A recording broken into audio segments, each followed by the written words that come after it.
Fantastic.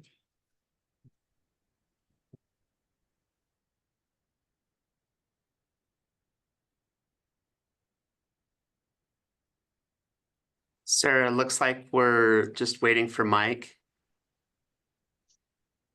He's trying to join. I let him in, and it looks like he's in.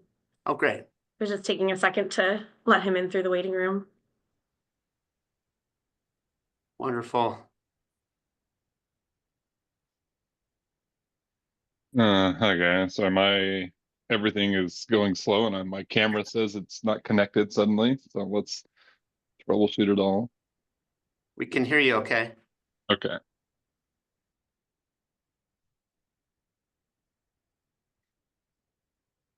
Can you see the agenda, Mike?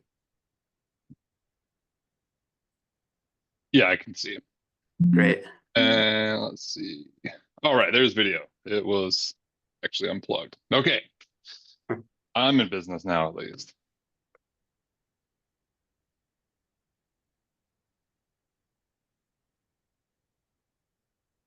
Great. Are we ready to start then?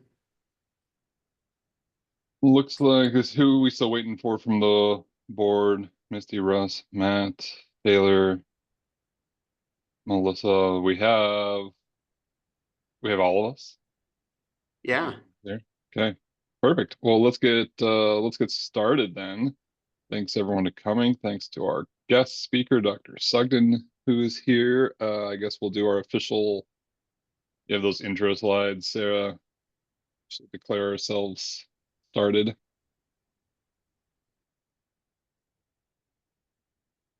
You guys see those okay? The intro slides? Yep. Yeah. Okay. All right. This meeting is being held virtually, hosted by the Utah Department of Health and Human Services and the Center for Medical Cannabis. Public notice of this meeting was provided as required under the Utah Open Meeting Code and posted on the Utah Public Notice website. The purpose of this board is to review the available research literature and assist DHHS and the Center for Medical Cannabis in their efforts to provide useful treatment recommendations to qualified medical providers regarding the use of cannabis and cannabinoid products for treatment of certain medical conditions identified as qualifying medical conditions. This meeting is being recorded in compliance with Utah's open meetings law. Recording this meeting will be posted to the Utah Public Notice website within 3 business days following the meeting. Written minutes will also be prepared. Approved minutes will be posted to the Utah Public Notice website within 3 business days of board approval. There's all of our members and we're all here. That's great. At the end of this, we will have a public comment period after we get through the board's agenda. Anyone from the public will have 2 minutes to make a comment. We'll ask you to raise your hand, state who you are, who you're affiliated with, any sort of disclosures that you have, and comment that you might have in a 2-minute period. And we will hold any responses from the board until we've heard all the public comments to make sure everyone gets a chance to say what they would like to before anyone responds. And then we would ask that members of the public keep themselves muted during the main portion of the meeting. And if you have comments about any of the board business during the meeting, we'd save those till the public comment period. Okay, there's some contact information. We're official. Okay, we've got the minutes from last meeting in July. If everyone's had a chance to review those, if you would like, we can take a look, or I'd be happy to take a motion to approve those minutes. Move to approve. I'll second. All right, motion that's seconded. Everyone in favor of approving the minutes from July? Looks good if I'm counting everyone. Melissa's camera there is off. Maybe we'll have a vote there. Fixing, oh, can't hear her audio. Well, I think we've got maybe Melissa's showing up now. And a thumbs up, all right. Minutes approved. All right, thanks guys. Okay, quickly to number 3, right on time. Steve, are you there and present and ready for us? I got a little intro for you. There you are. Thanks. Are you on service this week on addiction or inpatient, or how are you doing on your I time? I fortunately am not on consult service this week, so I'm actually in the home office Okay, you're with not you guys. running So four different directions today then. Okay. Well, let me do a little introduction for you. So Dr. Sugden graciously agreed to speak with us this morning. He is an associate professor in the Department of Psychiatry here at the University of Utah, where I am as well. He did med school here at the university, went to UC Davis for psychiatry residency. Along the way, he's done all sorts of things like getting an MPH and getting a Master of Strategic Studies, which I didn't know you have, Stephen. I don't know what that is from the U.S. Army War College, but interested to hear more. He has lots of board certifications and does lots of things: psychiatry, addiction medicine, disaster medicine, lifestyle medicine. He's also a colonel in the U.S. Army Reserves. Dr. Sugden has worked all over in different public and private institutions, the VA. He's now here at the University of Utah at Huntsman Mental Health Institute. I work closely with him on our inpatient addiction consult service at the hospital, which he is in charge of and keeps running smoothly, and is always the one filling in the gaps to make sure we take care of all of our addiction patients at the hospital, as well as inpatient work at HMHI. I figured today would be a good time to invite Dr. Sugden with his expertise, both as a psychiatrist, with addiction and substance use, with his military background, to kind of help us understand more about PTSD and cannabis as we work to update these um, recommendations from our board for the use of cannabis and PTSD. And Steve, I'll let you take it away from there. Thanks for coming. so just what is a Master's of Strategic Science? Part Yes. of part of military medical professional education. With each rank, one gets to do more and more training. And the final training is what they call as War College, which is a 2 year program. And at the end of that 2 year program, it's a concurrent program. They give us a master's degree of strategic science, and so that is basically saying that I've it's been like a history degree of the study of war. So could somebody make me a host so I could share my slides, please? And I'm also happy to share your slides if that's easier, but let me switch that.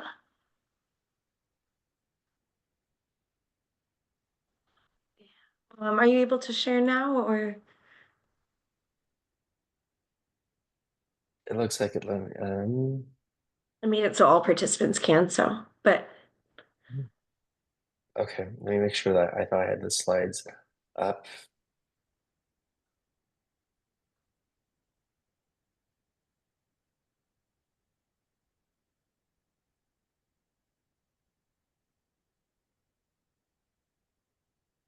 Okay, are people able to see the slides? yes. Yeah, looks Beautiful. good. Okay. So I don't have anything to disclose. I'm not talking about various manufacturer things and whatever images that have been taken from the web. We're going to call that as for fair use under the 17 USC Act. So learning objectives, we'll talk about, can we understand what the growing public health impact of PTSD is, recognize the importance of neuroinflammation in the development of PTSD symptoms, and we will talk about where cannabis might be able to help with this. So one of the important things is to remember, what is this reaction of acute stress? And so we have this wonderful part of our brain. It's called the amygdala. The amygdala is always searching for um, those parts of our brain, trying to keep us safe. And, it's always looking for that proverbial saber-toothed tiger. And once it finds what it seems to be a proverbial saber-toothed tiger, we know that it triggers the HPA axis where we're then able to get cortisol. And it's important that in an acute reaction, cortisol is released in a pulsating fashion. And why this is, there's a real overlap here with substance use, and I'm going to kind of have this overlap here with dopamine and tie this in later. But typically, we use dopamine as a means to kind of get our concentration, focus, organization, and it's part of that reward pathway. But in an acute stress reaction, the cortisol actually dampens down this dopamine process, and it acts directly on the prefrontal cortex and to enhance concentration, organization, and focus. And this kind of gives us what we think is that fight or flight response, where we're able to run and leap to the top of tall buildings and do all of those wonderful things that's attributed to kind of this sympathetic response. What's interesting, however, is if we have this chronic response, now the amygdala is always, it seems to be on guard, it's always on alert, and it works with this. Again, it sends the axis down to the along the HP axis. But one of the first things we start noticing is from our adrenal glands, cortisol, instead of having this pulsating faction, it really amplifies or almost has like a constant on switch. And one of the first areas that this on switch then starts affecting is the amygdala. And so now we, instead of having this loop where it turns off and deregulates in kind of like a negative feedback loop, here now we have a positive feedback loop.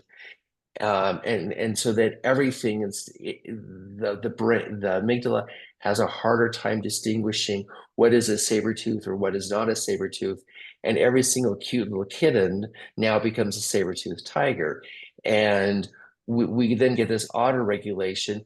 And so instead of dampening down cortisol, we're actually telling the nucleus accumbens to increase the release of dopamine. We have cortisol released directly on the prefrontal cortex.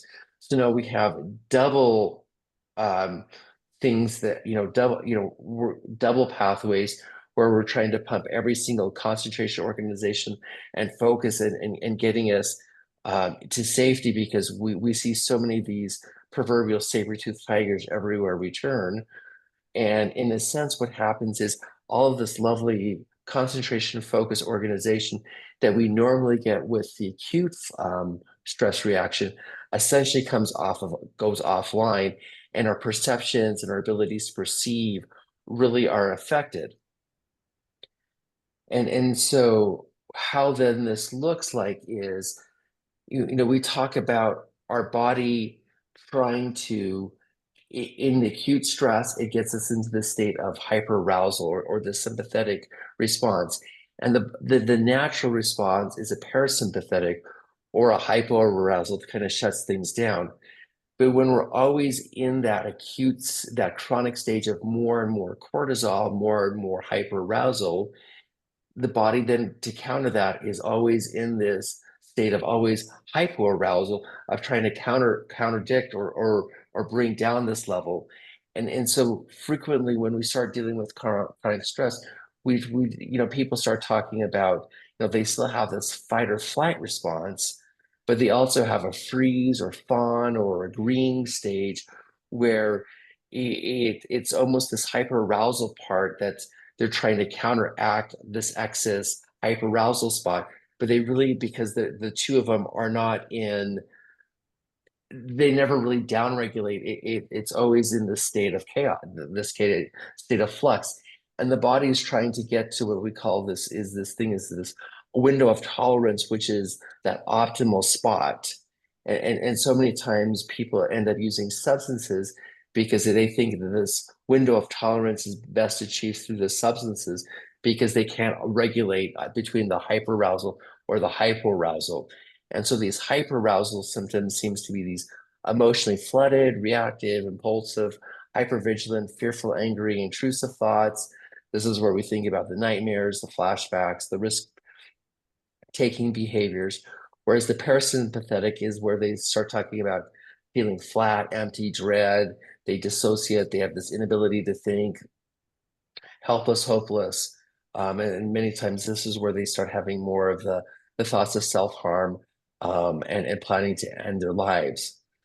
And so in a perfect world, we try to help them develop symptoms or treatments that are going to increase this window of tolerance where they can stay in the baseline instead of teetering in both parasympathetic or sympathetic lands.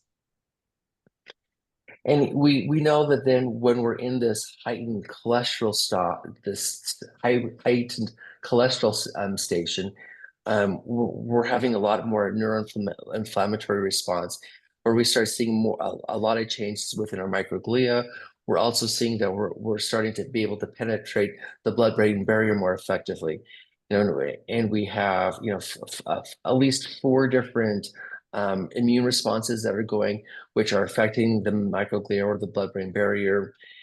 And one of the things we then start noticing is we start having a decreased hippocampal volume. And this has been alluded to as having this failure to process. And one might be able to see, the amygdala we talked about has this role of always being on guard, and the amygdala transfers or is always checking information with the hippocampus. And so if the hippocampus is failure to process information, the amygdala seems to run wild. We're going to be talking about this here in the future, but the other part that the hippocampus is really important or has a vital role in is in this ability to record explicit memories. And so explicit memories is, hopefully at the end of this presentation, I'm going to have remembered this presentation. Or I'm going to remember that I did something, and I'm going to have that explicit memory that something led to something. When the hippocampus has this failure to process, we start seeing that there's a lot more of these implicit memories, so that the brain or the body remembers that it should do something, but it doesn't remember the events or the why behind that. As mentioned, one of the big parts of the hippocampus is to keep the amygdala in check, because the amygdala is always in this state of a neuroception, and neuroception is it's that constant look for the saber-toothed tigers. One of the other parts we see is how this state of neuroinflammation also affects a lot of the gut microbiota, and affects a lot of the person's ability to have good digestion. So with this, we talked about because the amygdala and the hippocampus are dysregulated, we struggle to have we're remembering or we're learning about the events that we're experiencing is altered. We talked about how we have all this state of affective dysregulation, because the body is kind of going in between hyperarousal versus hypoarousal, sympathetic versus parasympathetic. Because of this, and because we don't always remember all of those explicit memories, and we have so many implicit memories, we then start having an altered cognitive cues of social circumstances. And so, for example, we see many of our veterans coming home, and they're driving along the freeway, and every box that they see reminds them of an IED, when it's just this altered cue association. The thing that saved them in combat isn't translating into day-to-day life, when they transition back home. And then we start having people have more of these implicit memories, that people know that they're supposed to do something, or they feel that they're supposed to do something, but they can't remember the learning events to why that they are developing these behaviors. And so hence we get the trifecta of abnormal learning conditions, affective dysregulation, and this altered perception of cues or social cognitive skills. And it's interesting how people subconsciously get into, or they adopt patterns or these symptoms, almost as it seems to be like for protection. So many times, we see people have flashbacks or hypervigilant. They're always on guard. And this is a protective factor, because then the person is really trying not to have had that experience again. Many times people, experience more depression, despair, or hopelessness, because this helps the person be in a state where they're almost invisible, where they're seen but not heard, that nobody's going to interact with them, and so then they can have safety in that. Many of them develop fear because then this restricts relationships, and so people aren't bothering me or wanting to check on me because they see that I have these emotions, then I actually have more freedom to act. And finally, we adopt a lot of shame, and this basically keeps the individual invisible from having these interactions with other people. So what are some of the impacts of PTSD?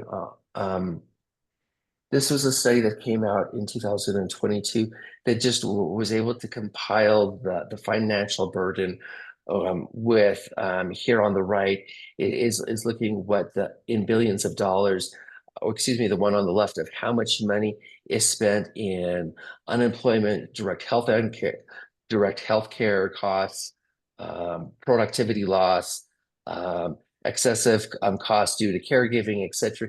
And it was estimated in 2018 that that was over $230 billion a year. And if you look at kind of like all of the stressors that have been going on within the United States, these predictions are predicted to have only increased since, with all of COVID, with all of the political distress, with all the increased natural disasters that have been going on within the United States.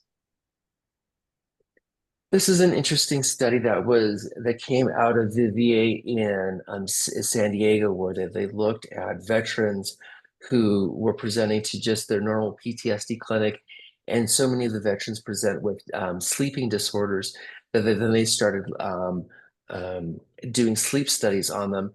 And in their study, about 2/3 of the veterans that presented in this period of time had positive symptoms for PTSD. And so excuse me, for sleep apnea. And so I was mentioning this in a presentation that I was giving in New York and saying, well, I don't know if this is, that you can extrapolate this to all populations. And there was an individual who was on the conference call who had been working with the survivors of the World Trade Tower collapse. And it was in her experience that the people in the World Trade Tower were also having almost the same amount of obstructive sleep apnea. And so what may seem to be something that was more exclusive just for the veteran population may seem to be more universally applied to all people who experience post-traumatic stress disorder or post-traumatic stress disorder-like symptoms. Again, looking at another veteran population and the amount of co-occurring pain that occurs within this group. Veterans with chronic pain alone are more, or with PTSD are more likely to have a comorbid psychiatric disorder. Veterans with PTSD only, but also have co-occurring chronic pain and depression, had an odds ratio of having suicide attempt of 4.79, and so it just becomes this vicious cycle of pain, which is so related to many people with trauma symptoms, mental health. That seems to be that perfect trifecta where there's just such a higher likelihood of them developing or having thoughts of suicide. And it's not uncommon then why, at least within the US veteran population, that they have, approximately every 16 seconds, another veteran is committing suicide. In addition to this, we look at how, we talked about how there was the increased rate of neuroinflammation that came from all of the increased cortisol. This has then been related to how it has been thought to why there's such a higher rate of metabolic syndrome within people who have PTSD or combat stress, that there's higher rates of obesity, dyslipidemia, hypertension, diabetes, cardiovascular disease. This again comprises of both military veteran populations as well as non-veteran populations as well. Also when we start talking about ACE, I mean about PTSD, we also have to include what individuals are experiencing in their childhood. We talked about this about the ACEs, where they started screening for many adults who are having chronic symptoms, and how so many of them had pre-exposures as childhood in their childhood. Our ACEs are kind of subdivided in three populations. One is abuse, one is neglect, one is household dysfunction. And we noticed that if a child was exposed to at least five of these ACEs while growing up, they had a 7 to 10 times increased rate of developing a substance use disorder. They had a greater rate of developing a substance use disorder by the age of 14. And there's a strong linear relationship with negative health outcomes, homelessness, violent crime, and experiencing additional trauma. And so really trauma begets trauma. So when we start thinking specifically about what the role for cannabis might be within in PTSD, we don't have a great there. I mean, a lot of what we do for PTSD right now are SSRIs, or we do various types of therapies. And for many people, this doesn't work as well as they would want it. So we talked a little bit about this fear memory. This is also that implicit memory. And again, we said explicit memory is the consciousness recollection of facts or experiences. So, Mike, if you look at his background, he has this lovely picture. If that was a vacation that he went on, hopefully he has great memories of what that vacation was like. He has, great explicit memory of that. Implicit memory is where we remember that we're supposed to do certain things, or we do certain things to try to protect us, but we don't have a perfect recall of all of the events. And this implicit memory really is integral to this aspects of fear memory. And there's three components of fear memory. The first one is that there's a dampening to the cue elicit fear. So, we may not be able to be aware of the importance of all the cues, or every cue we see brings on more of a fear response. Um, there's struggles in the blocking or reconsolidation of the fear memory, and so typically we aren't able to put the fear in relationship or in proportionship to day-to-day living, and we correlate every event as is bringing an opportunity, having more fear, instead of just realizing that we're not in those environments that initially brought those events.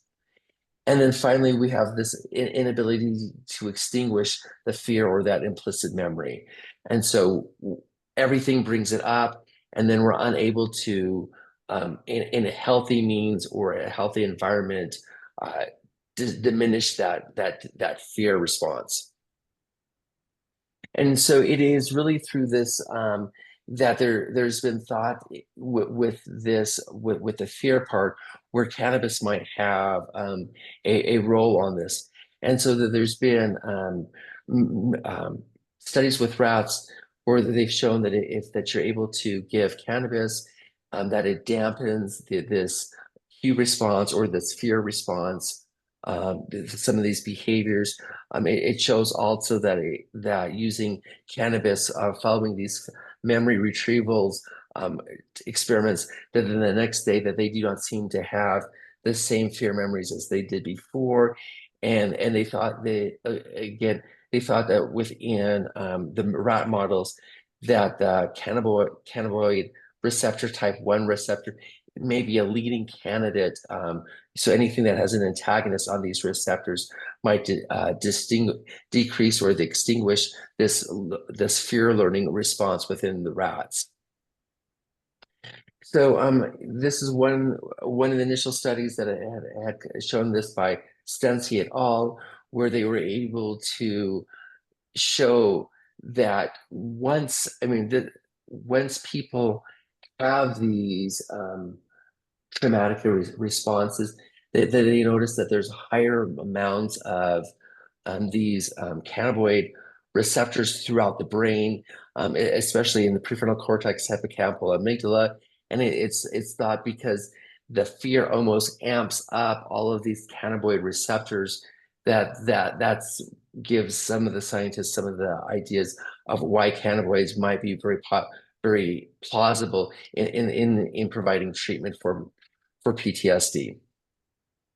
And unfortunately, a lot of this is still in science or theory, and and I think a lot of it is with the regulatory board of what is going on here, of how cannabis may in the future be able to provide some relief for a lot of individuals who experience PTSD.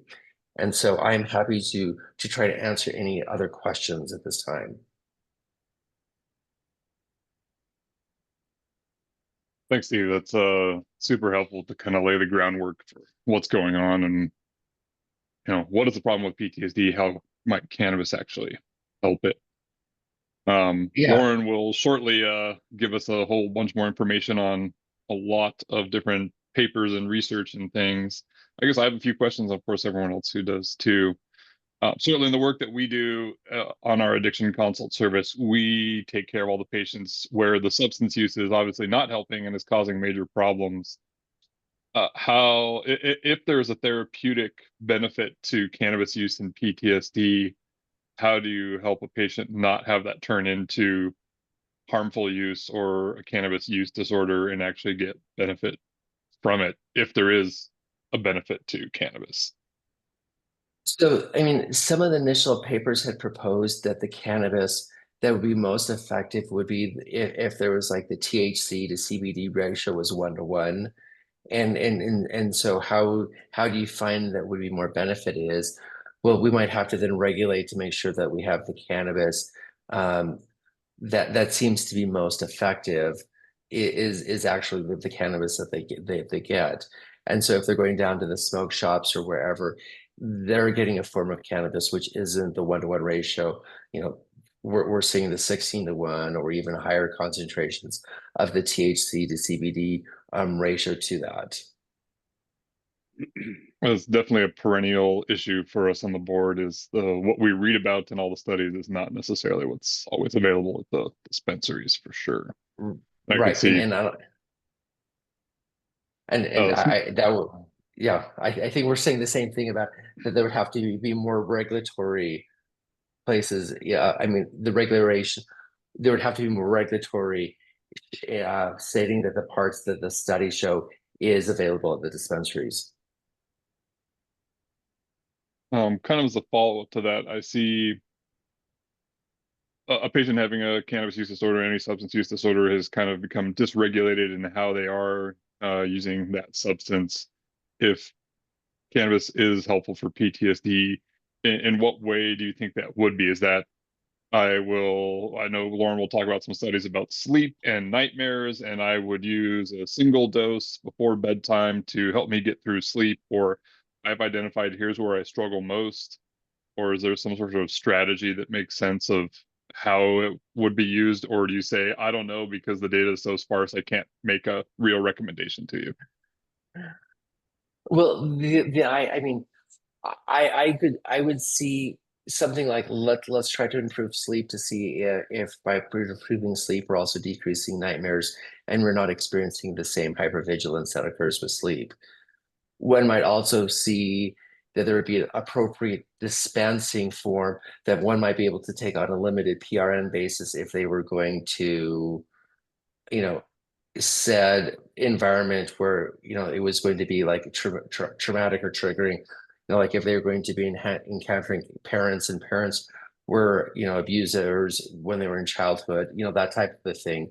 But I don't think that it would be a used 24/7 type of thing where they would find that was beneficial. I think it would be very limited in the use that they have.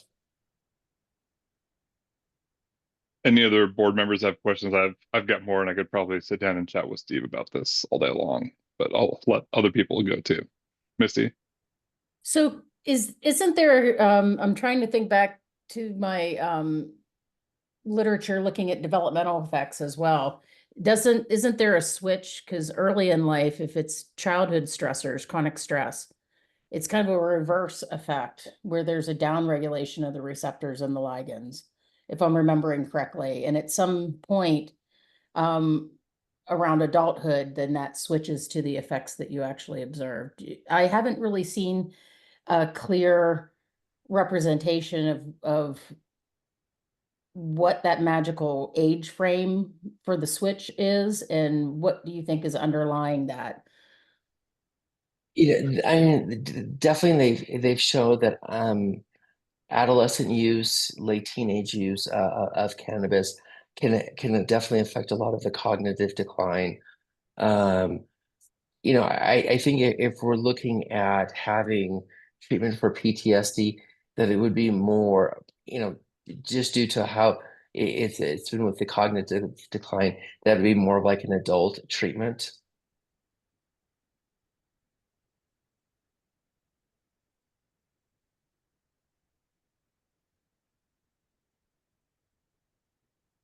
Yes, I think we just have to keep it in context, though. If the question does come up, early adolescence, uh, the same patterns might not necessarily fit. And um, I just found the article that I was reading a couple of weeks ago. It's by Nia and Rotem, and I'm happy to share that. But it talks about the changes in adults versus adolescents, and it's so complex. It is. It's fascinating, and there's a lot of druggable targets in both age groups, so it's fascinating. But many of our therapeutics we have, we don't not all of our therapeutics that we have are for, adults and for adolescents. We do make some distinctions in between, what is an adult treatment versus what is an adolescent treatment. Absolutely. Yes. My other question was, you mentioned CB1 antagonists and that it alters the extinction of the behavior. Could you elaborate on that? I mean, that was just one of the proposals that they had noticed with some of the rat models, that that they noticed that if they use the CBT antagonists, that they just didn't seem to have as much of a fear response afterwards, and they alluded as that might be one of the roles where cannabis might be appropriate or helpful. Thank you. And I mean, it's hard because, all of those are using rat models, and, a lot of the rat models of what is PTSD it doesn't necessarily translate into, I mean, they can get fear, but they can't really get some of the other complexities of what PTSD is. We like to say the best model for a rat is a rat, and preferably the same rat.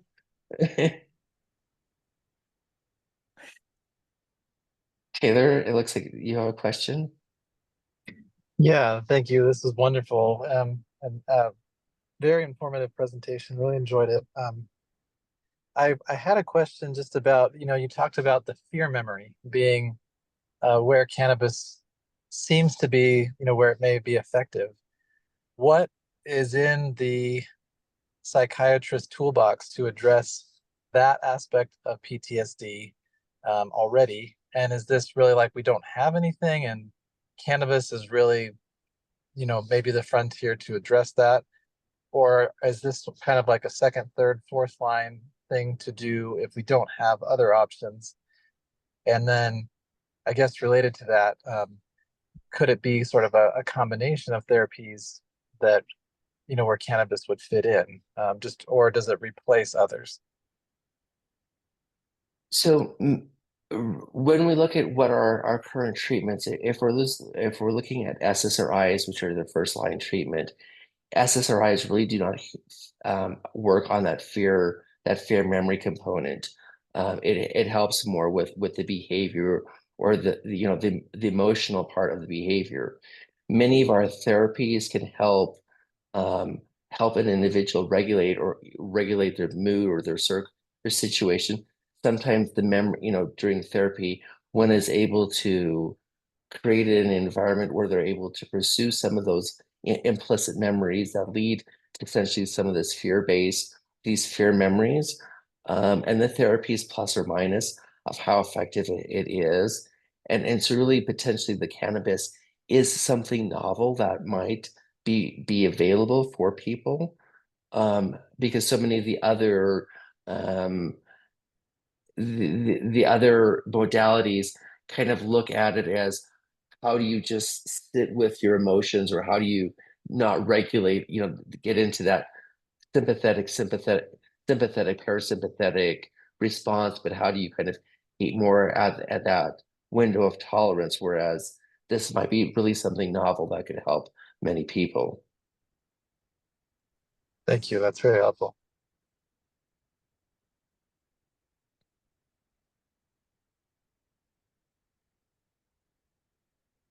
Even another question I think that often comes up is, at least for me, as we're doing these big reviews, is we look at lots of studies and systematic reviews and we see statistically significant outcomes, but I don't know if those are meaningful or not. And if you went down 1 point on the so-and-so's PTSD scale, does that mean something or not? And what kind of constitutes something that's meaningful when you're taking care of a patient with PTSD and doing a new psychotherapy or a new medication or something else? What comes out as meaningful? And so, like within the veteran population, they use the PCL-5, which is the post-traumatic checklist 5 for DSM-5. Symptomatologies are in the 40s, and they would look like for, a decrease within symptoms with that.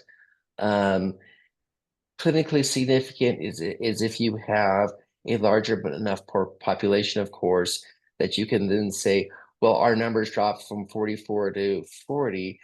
If you get enough, statistics in there, you can say that that's meaningful.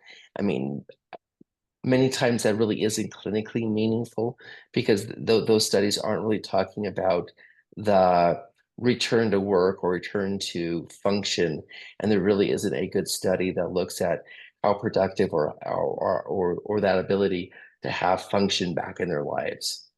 And I think that that's the part that, anytime that you can find studies that show more or center on one's function, I think it's going to determine more the effectiveness than the drop of the PCL-5.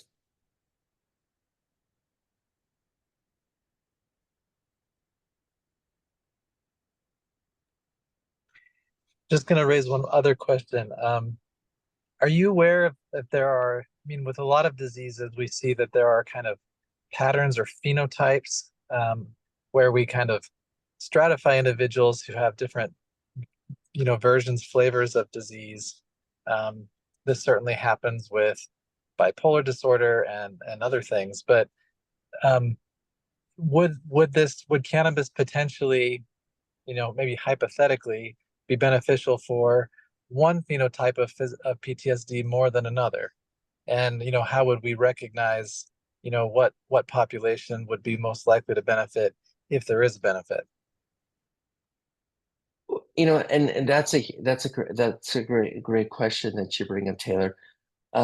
Many of the PTSD researchers have been trying to get the APA or the DSM-5 committee, the DSM committee, to try to distinguish more than, people who experience trauma, that it's more of like a spectrum type of symptoms.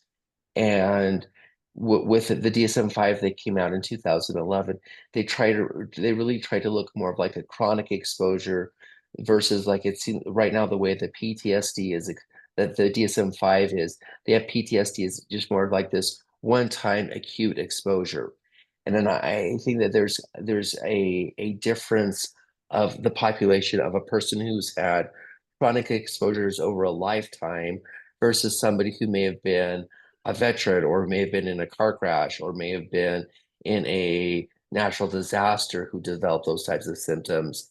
And then I think that that's at least a phenotype that they're working on, where we might be able to then, based upon those different types of phenotypes, see which have more of that fear response, which I would suspect it probably would be the chronic folks versus the people that have had that one time exposure. That makes sense. Yeah, thank you.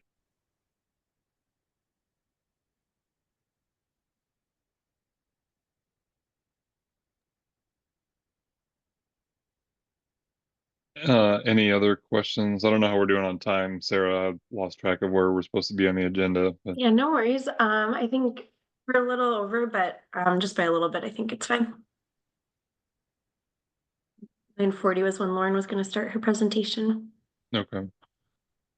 Anyone else with other questions, or Steve, any other parting comments as we deliberate our recommendation update? We are kind of in the position of we have this qualifying condition already set out by the legislature saying it is a qualifying condition, and then we're left to craft language about what should an average doc who is taking care of one of these patients consider when they are thinking about recommending cannabis for a patient with PTSD.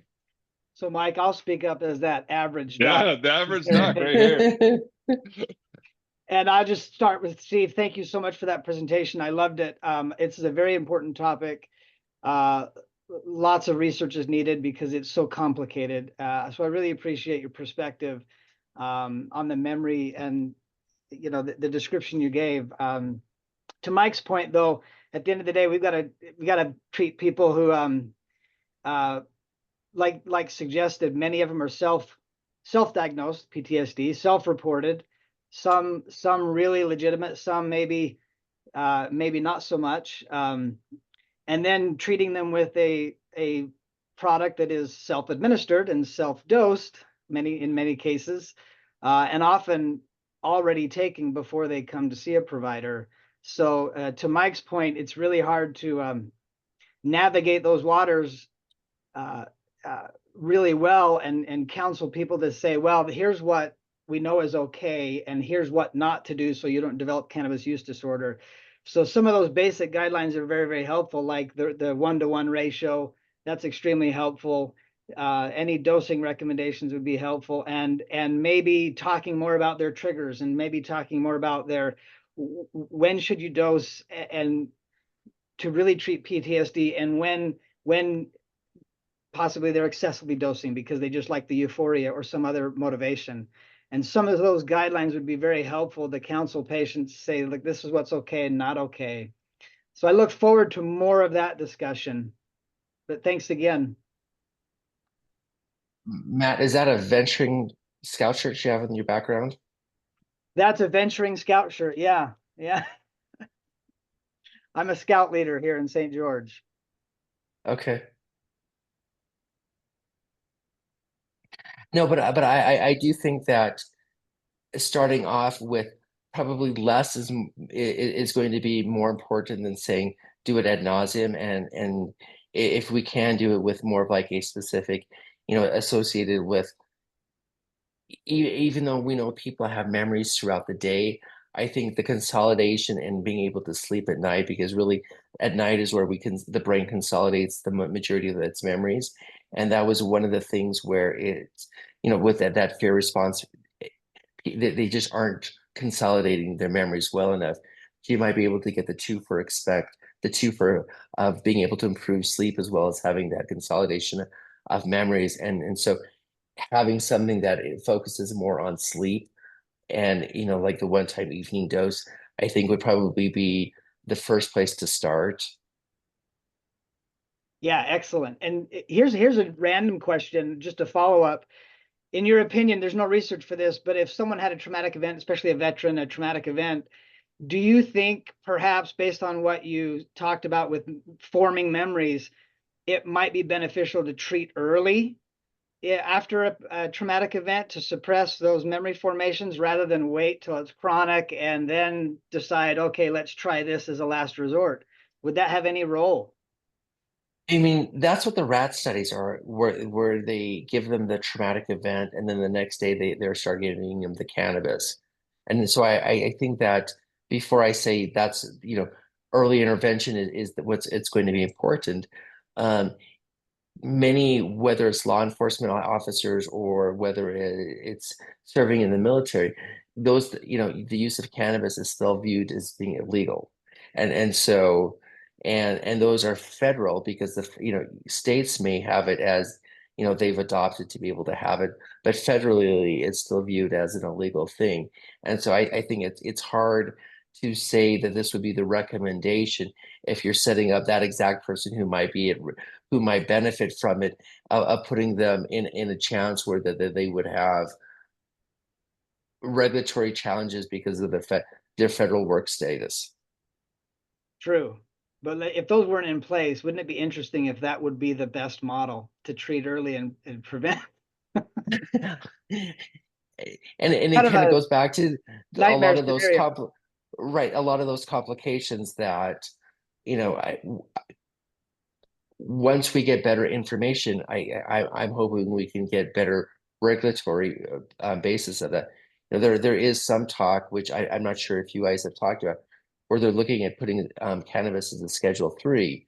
And if it were to come Schedule 3, they might be able to have then more regulatory efforts of like, okay, if we know like the 1-to-1 ratio is better, this is what they would regulate, they would regulate that.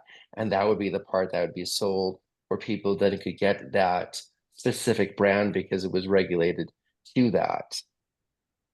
It is just a thought. Thank you.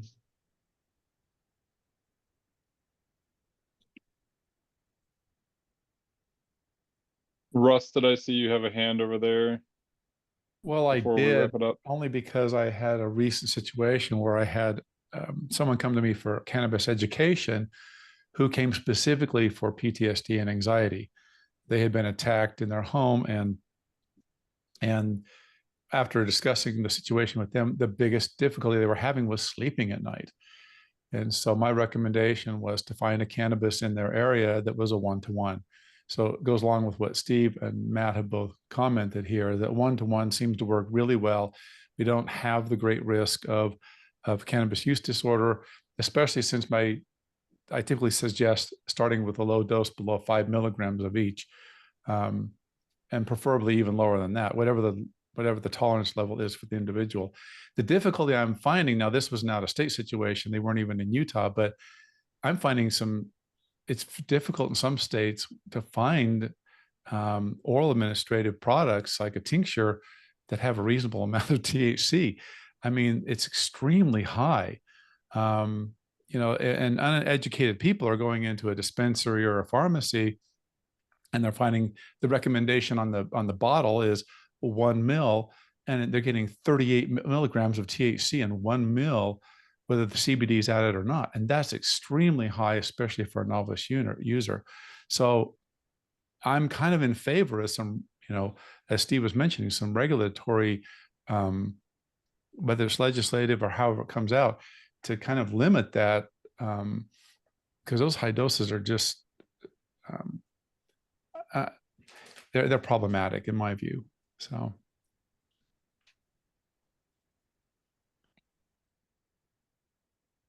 Well, I mean, I guess this was what Mike and I deal with on our consult service. I think when you start getting into the higher doses, it's when you transition from a lot of the therapeutic benefits into more of the addictive properties of it, and it then reinforces a lot of those negative outcomes that then keep Mike and myself employed. Yeah. Or even psychosis, cannabis-induced psychosis in some cases. Yeah. Yeah, I appreciate it. It was a great presentation, Steve. Honestly, that was fantastic. I think very, very helpful. We very informative. We try to make some good recommendations and maybe put some guardrails and ideas around this for people as they get that. Because I think PTSD is this the number 2 qualifying medical condition on the list for why people get medical cannabis cards in the state, with pain, of course, far and away being number 1. That there's a lot of patients out there using this for PTSD, and I think this will be really helpful in making sure we have the best recommendations that we can, at least around what to do. Steve, you're welcome to stick around, or if it's your day off and you're doing other things, then thank you very much for coming. I'll see you, I don't know if you're on service this month with me or not, or I will see you around, but thank you so Okay. much for coming and talking to the Yep. board. Thank you for the opportunity.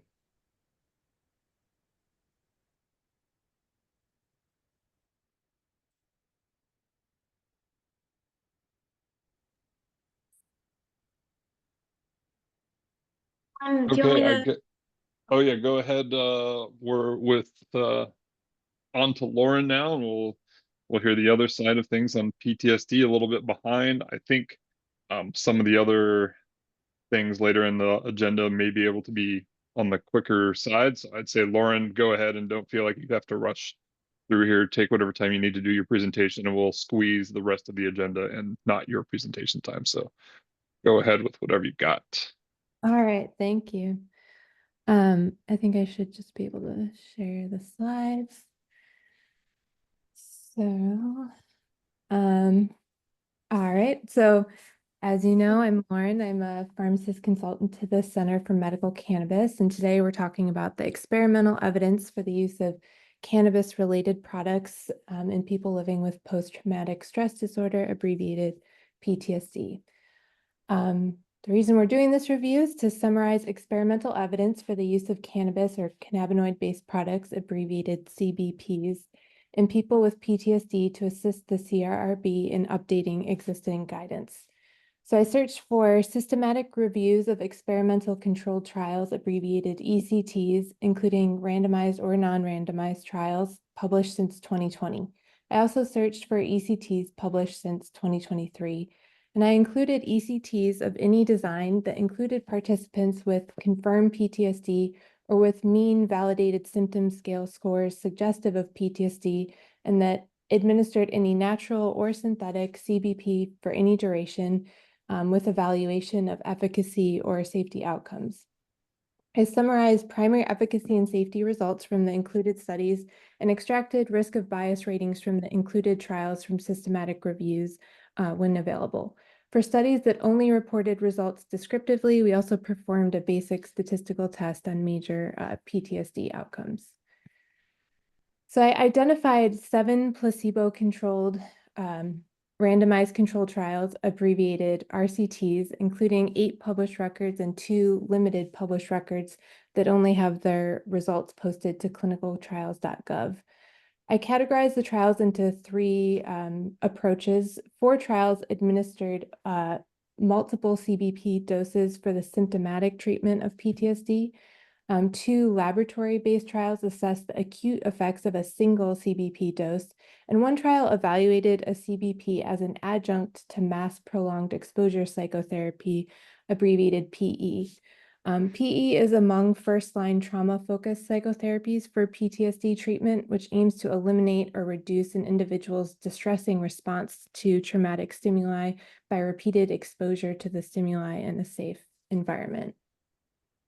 Overall, the trials were small, including a total of approximately 209 participants, of which about 130 had received a CBP. Participants included in the trials varied, and some trials underreported their characteristics. Generally, trials included adults, the majority of whom were male among trials following approaches 1 and 3, or female among the laboratory trials of approach 2. Most trials included participants meeting DSM-5 criteria for PTSD, except for the trial by Jetley et al., who used the DSM-4 text revision criteria. On average, participants' PTSD symptoms were at least of moderate severity. Notably, many trials excluded participants with serious or severe psychiatric comorbidities, such as psychotic disorders, and also excluded participants with most non-nicotine and non-caffeine substance use disorders. Sorry. I also wanted to note that none of the 7 trials that I'm going to talk about today are currently addressed by our guidance from the CRRB, likely because nearly all the trials have been completed or published since 2020. So on the next few slides, I'll talk about details from these trials, followed by major efficacy and safety results. Of the 4 multi-dose symptomatic trials of Approach 1 that were each designed as double-blinded placebo-controlled RCTs, Jetley et al. 2015 was the only crossover trial. Jetley et al. Administered navalone or placebo for 7 weeks with a 2-week washout period between treatments to 10 active duty male military personnel with chronic PTSD who had significant symptoms of distressing nightmares and difficulty falling or staying asleep.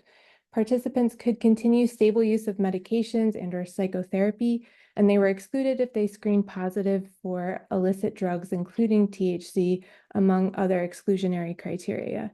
Note that for each trial, I highlight only certain exclusion criteria, although most trials excluded participants for other reasons, such as for serious medical comorbidities. Von Miller et al. Performed a parallel group 3-week placebo-controlled trial in phase 1 and a crossover trial in phase 2. Because phase 2 did not include a placebo group, I focused on the results from phase 1. Participants in the Von Miller et al. Trial were primarily male with chronic combat-related trauma that was considered treatment-resistant based on an inability to tolerate or respond to at least one evidence-based treatment for PTSD. Participants were allowed to continue stable use of medications and or psychotherapy. While participants agreed to not use cannabis within 2 weeks of starting the trial, investigators reported that mean cannabis withdrawal scores were in the moderate range for each treatment group at baseline. Participants with various psychiatric comorbidities, including a substance use disorder other than mild cannabis use disorder, were excluded. Limited information and results are available from the other 2 multi-dose symptomatic treatment trials, since the trial by Walsh et al. Was published as a limited report, since authors converted the RCT to a before and after uncontrolled randomized trial due to under-recruitment of participants. And the other trial was only published on clinicaltrials.gov. Walsh et al. Intended to use a similar design to Von Miller et al. And also included primarily male participants with chronic treatment-resistant PTSD who could continue stable treatments, and excluded participants similarly to Von Miller et al., except that all patients with cannabis use disorder were excluded. The registered trial ending in 167 included 30 adults, of whom 34% were male, with moderate to severe alcohol use disorder and a desire to reduce or stop alcohol use, in addition to PTSD or subthreshold PTSD. Although participants could have had subthreshold PTSD, the mean total patient-reported PTSD checklist scale scores suggest participants had at least moderate severity PTSD symptoms on average. Trial 167 employed similar exclusion criteria to other trials and additionally excluded participants who were already undergoing treatment for alcohol use disorder or that had recently started psychotherapy for any psychiatric condition. On this slide and on future slides with select efficacy results from included trials, I bolded and highlighted statistically significant results in green, whereas non-significant results are highlighted in gray. Overall, each Approach 1 trial found that the studied CBPs significantly improved PTSD symptoms. However, except for the trial by Jetley et al., the improvements were not superior to placebo. Jetley et al. Found that navalone once nightly was superior to placebo for reducing recurring and distressing dreams, but not for difficulties falling or staying asleep. Mean changes in well-being scores also significantly favored navalone to placebo. Von Miller et al. Evaluated 3 different cannabis products with different ratios of THC to CBD that were classified as high THC, balanced THC to CBD, and high CBD or placebo cannabis, which participants administered by smoking as needed up to 1.8 grams daily. At week 3, mean changes in total PTSD symptoms on the clinician-reported CAPS-5 scale, which was the primary outcome, were reduced from baseline in each group as indicated by the mean changes reported in the table. However, differences versus placebo were not significant. Von Miller and colleagues observed similar trends in the results using the patient-reported PTSD checklist score and for insomnia symptoms using the Insomnia Severity Index. Walsh et al. Reported only within participants reductions from baseline among participants who had received vaporized cannabis with high THC or balanced THC to CBD up to 2 grams per day. Clinician-assessed PTSD symptoms numerically declined from baseline to week 3 among participants in the trial by Walsh et al., although the difference from baseline was not statistically significant. The trial ending in 167 also found that CBD 600 milligrams daily numerically reduced patients' reported PTSD symptoms from baseline to week 6 among participants with comorbid alcohol use disorder. And while investigators did not perform a statistical test for the change in PTSD symptoms, our basic t-test suggests that results were not significantly different between CBD and placebo at baseline and at week 6. 2 placebo-controlled double-blinded RCTs evaluated the acute effects of a single CBP dose following behavioral tests administered in a laboratory setting. Bolsoni et al. 2022 administered a traumatic memory recall test, whereas the second trial, published as 3 sub-trials with results from 3 different tests, included a threat processing test, an emotional regulation task, and a fear extinction protocol. Bolsoni et al. 2022 and the other trial each included primarily female participants with PTSD and excluded participants with various psychiatric comorbidities, including any history of drug abuse or dependence in the case of Bolsoni et al., or alcohol or drug use or dependence in the past 6 months in the case of the second trial.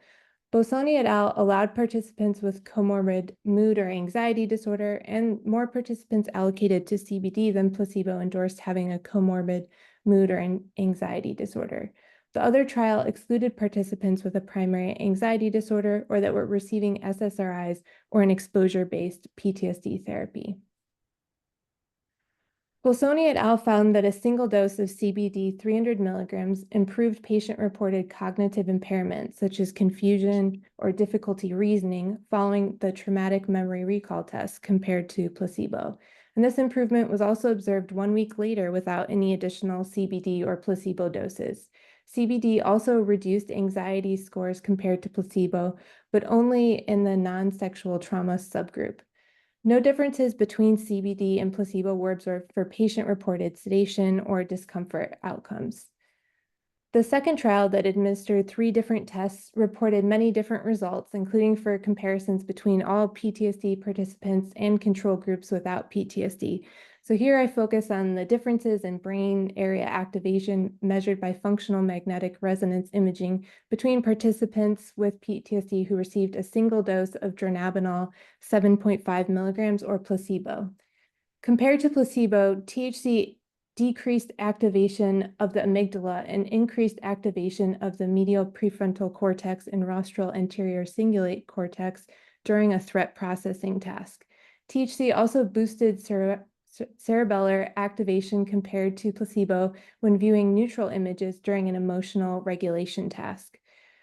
During the extinction learning protocol, THC increased left amygdala activation in response to an extinguished conditioned stimulus during the early fear renewal stage of the protocol.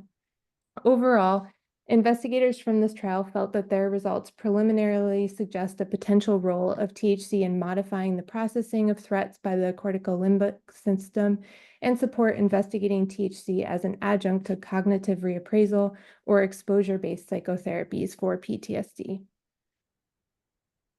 The 7th included trial was a parallel group double-blind RCT that studied CBD as an adjunct to masked prolonged exposure.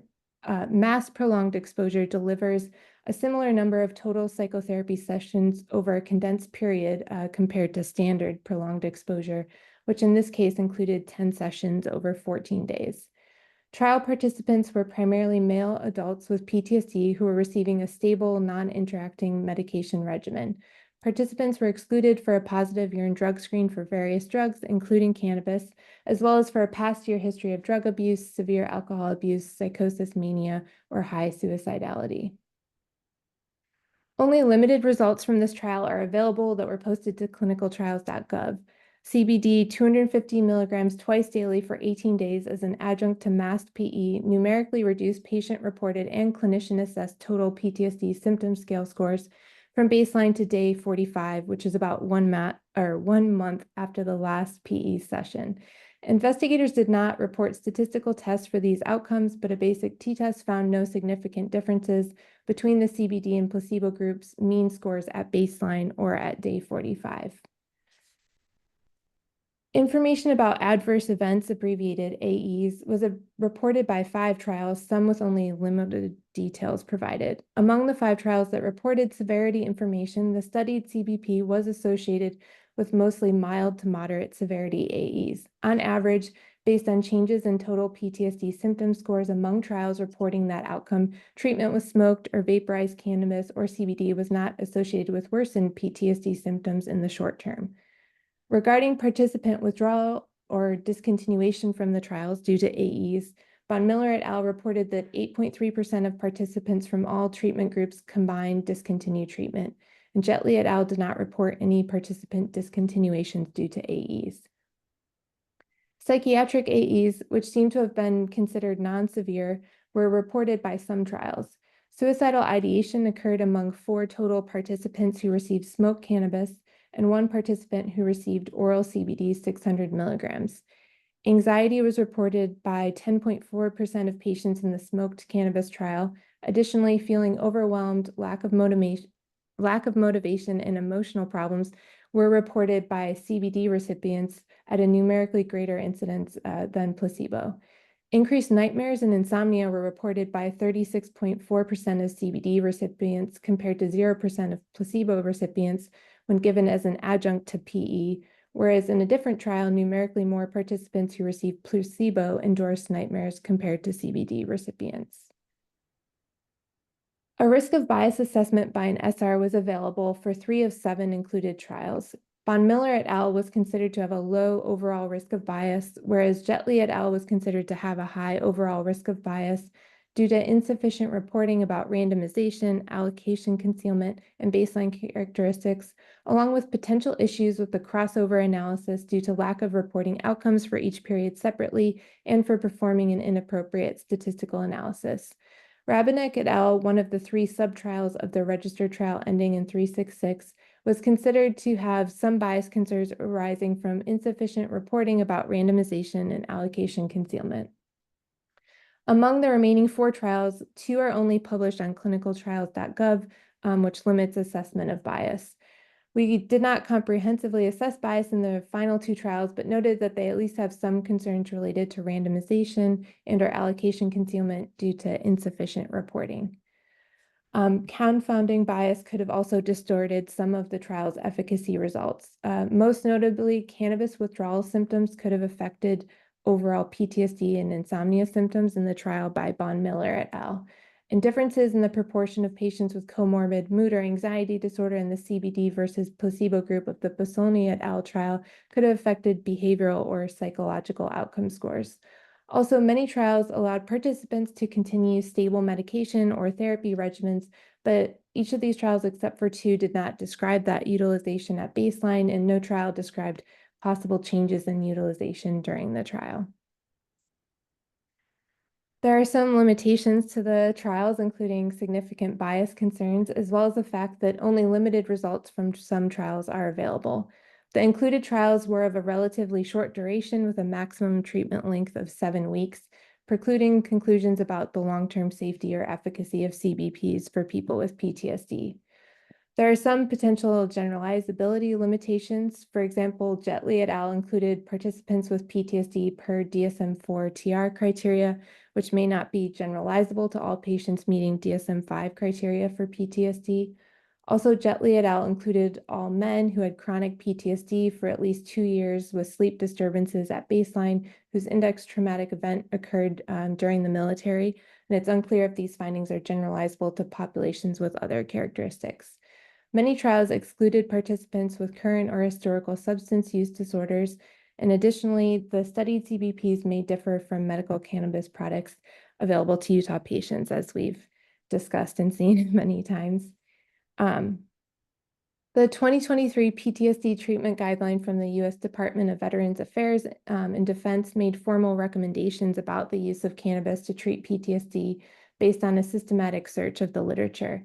Guideline authors strongly recommend against the treatment of PTSD with cannabis or cannabinoid-related compounds due to a lack of good quality RCT evidence, along with some non-RCT evidence suggesting the potential for serious harms such as emergent or worsened depression, anxiety, psychosis, substance misuse, suicidality, agitation, and paranoia. Evidence supporting this recommendation was of very low quality. The current CRRB guidance document for the management of PTSD with medical cannabis includes one formal statement that there is insufficient evidence to conclude that medical cannabis or cannabinoids are effective or ineffective for PTSD or symptoms of PTSD. Informally, the CRRB guidance also suggests considering cannabis for patients who fail or cannot tolerate evidence-based PTSD treatments when the risks of severe PTSD outweigh the potential risks of cannabis therapy. Regarding potential updates to the CRRB guidance document, the board may consider including the current formal statement unchanged. I identified 4 RCTs with applicable evidence to this statement that were not addressed in prior guidance. However, this evidence could be considered insufficient given that 1 RCT lacked a comparator group, 2 suggest that cannabis is not better than placebo, and 1 trial with a high risk of bias found nabilone significantly reduced nightmares compared to placebo. If desired, the CRRB could consider adding a statement specifically about the use of cannabis or cannabinoids on a time-limited basis as an adjunct to psychotherapy for PTSD, for which evidence of efficacy could also be considered insufficient. Notably, not all results from the 1 included trial of CBD as an adjunct to PE have been published, and another similar trial might have results available soon. The CRRB may also consider updating the guidance document to describe characteristics about the new evidence summarized by this review. Additionally, the CRRB may consider discussing and/or reviewing the section of current guidance that makes informal recommendations about the best candidates for treatment with medical cannabis to ensure continued agreement. In Section 8 of the full evidence report, I listed ongoing trials of interest, which the CRRB could make note of to review as more become available. So that concludes my presentation. Thank you for your time and attention, and please let me know if there's any questions I can address.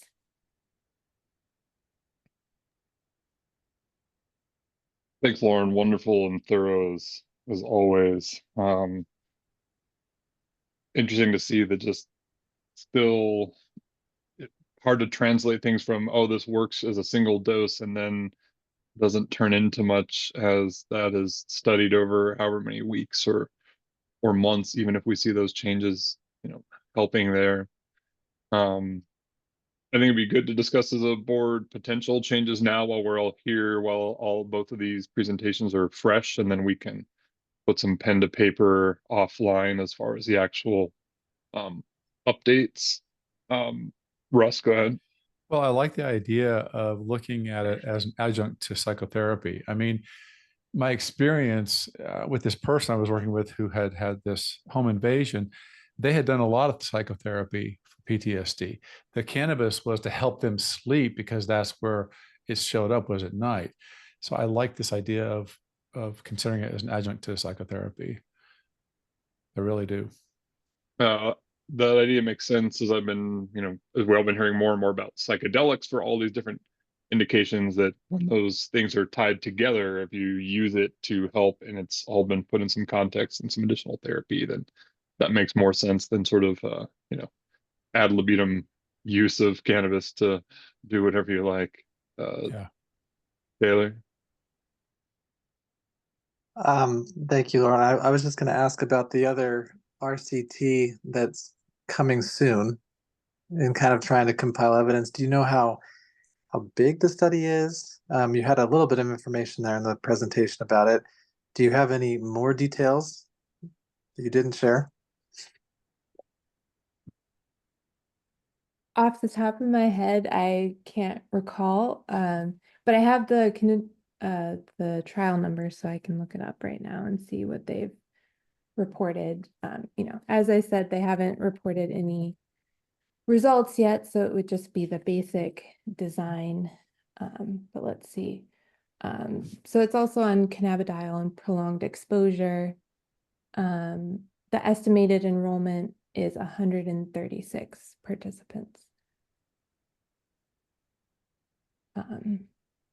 There's not much additional detail available at this time, other than it's estimated to have been completed just at the end of this past month.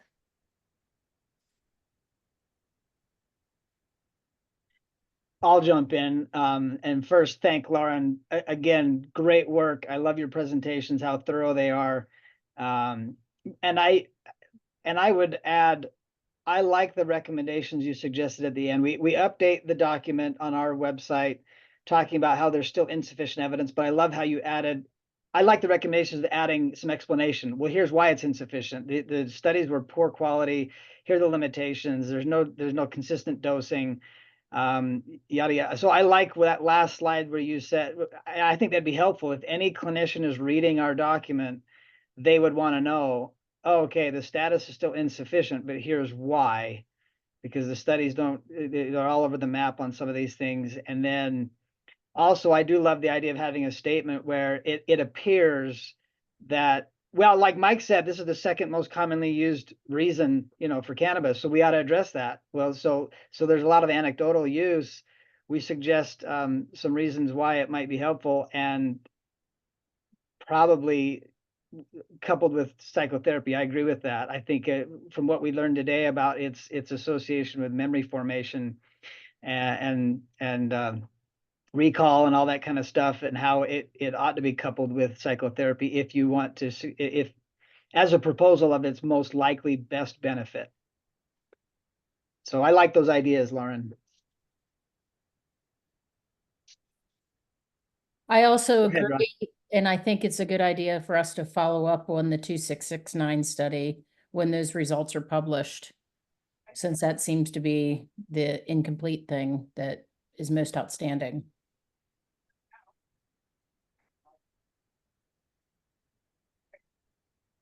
Russ, you next. Well, I was just thinking about what the presentation Steve had given earlier and what Matt just said.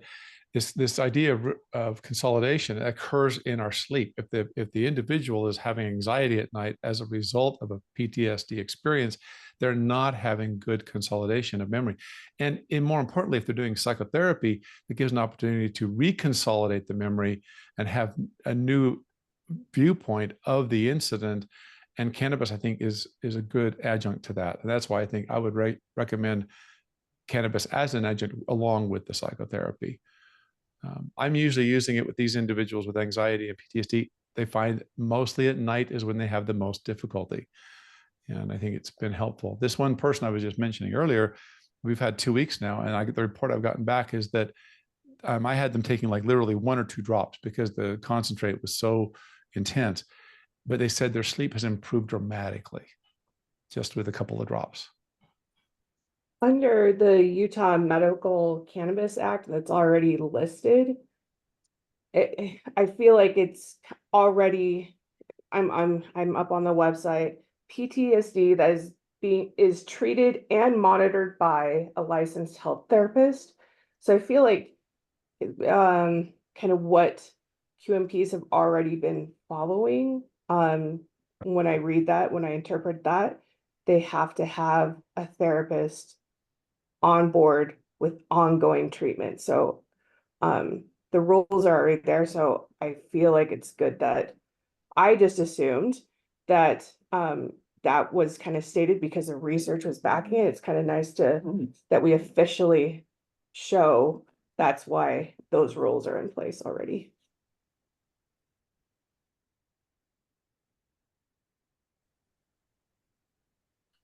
Well, it sounds like there's some consensus on putting in some justification, maybe something with sleep.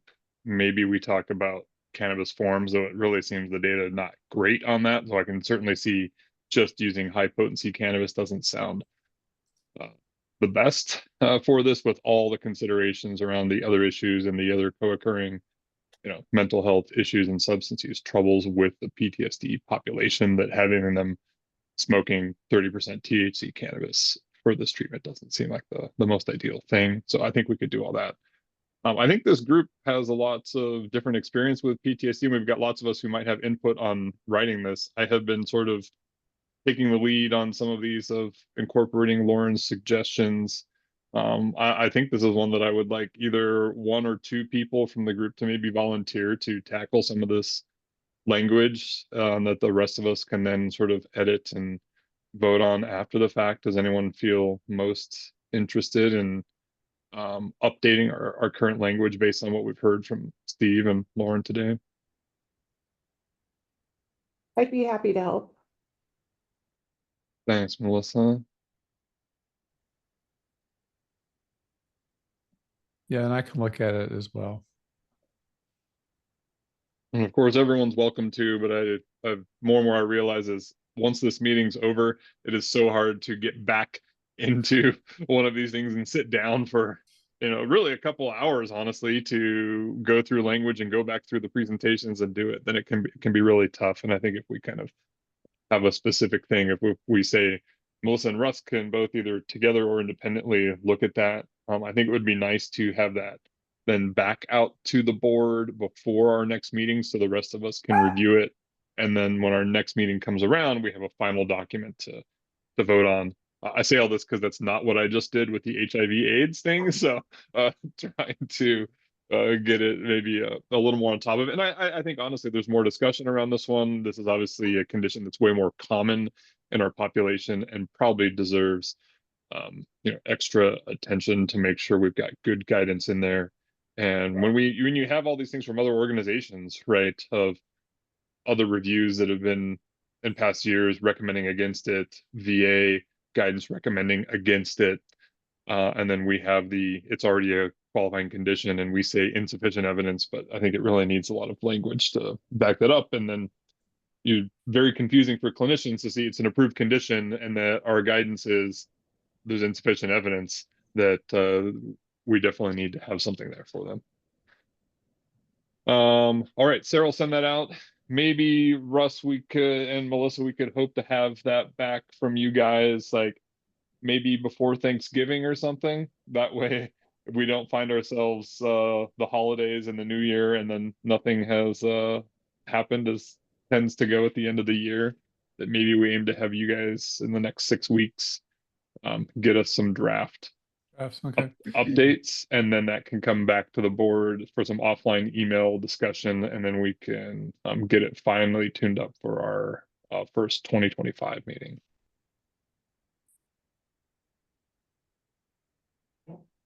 Okay, we're running not too bad behind here.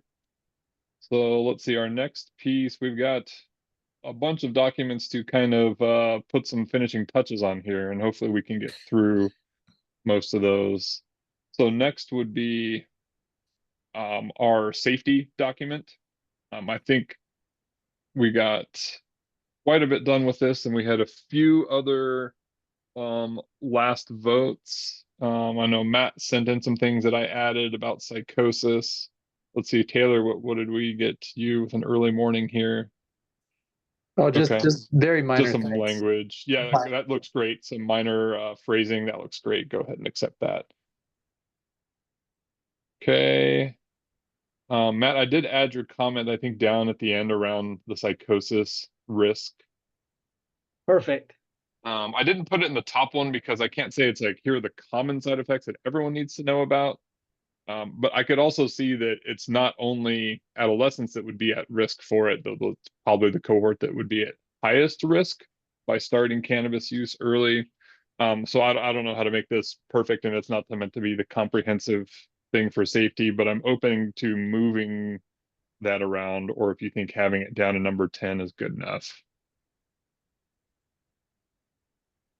Yeah, it's good enough. I mean, you just want it on there because, it's often, it's not the most common reaction, but it needs to be there to suggest to people who are not unfamiliar that it is a possibility, especially if someone's already dealing with those issues. So, because we all know that this will exacerbate psychosis. So as long as it's listed somewhere, that's great.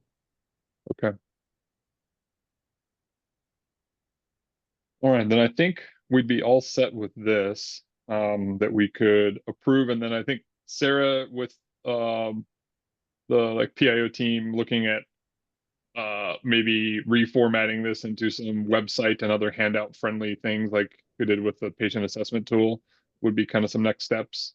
Yeah, so we can work on that, and I can a little later when I present on like research and education updates, I'll show what we've done with the patient assessment tool. But yeah, I think we'll do something similar with this document as well. Okay. Shall we have a formal motion to approve this and pass this on to some next steps, that we have this general language, recognizing that there's going to be some formatting issues to take it from this kind of basic document to something that will go live? Take a motion to approve unless there's further discussion. Motion to approve the medical cannabis adverse drug reactions, drug interactions, and safety document. Thank you, Matt. Second out there. A second. All in favor? Okay, looks unanimous there. So the medical cannabis safety document is approved to go into some next steps for some polishing. Okay, there's that one. Persistent and debilitating muscle spasms guidance. I believe what happened with this is we did some additional tuning up, and then it just needed to come back to the board for us to finally vote on the things that went in there. So I'm happy to accept those changes that you put in there, Taylor. I cleaned it up, fixed the references, added different language to our recommendations up top. So if there's any final comments on this, though, remembering that we did have some discussions and we've had some opportunity to do some editing, my main goal was to make sure everyone was on board and there weren't any other last minute changes to approve this. Did anyone else have anything they wanted to discuss or bring up about this?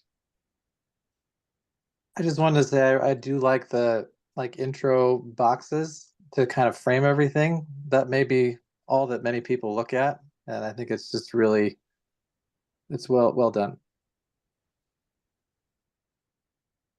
One Yeah, agreed. suggestion, if Oh, I go could ahead. just share, Mike, might be good to put a date.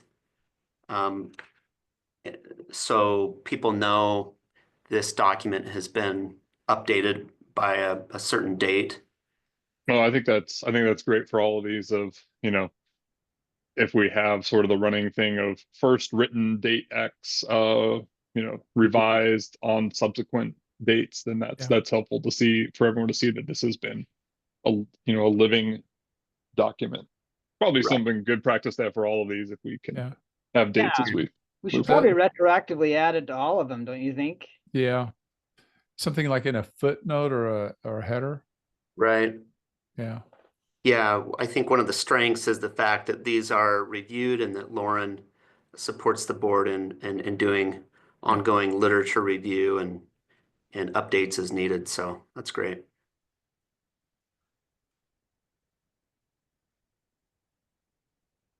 All right.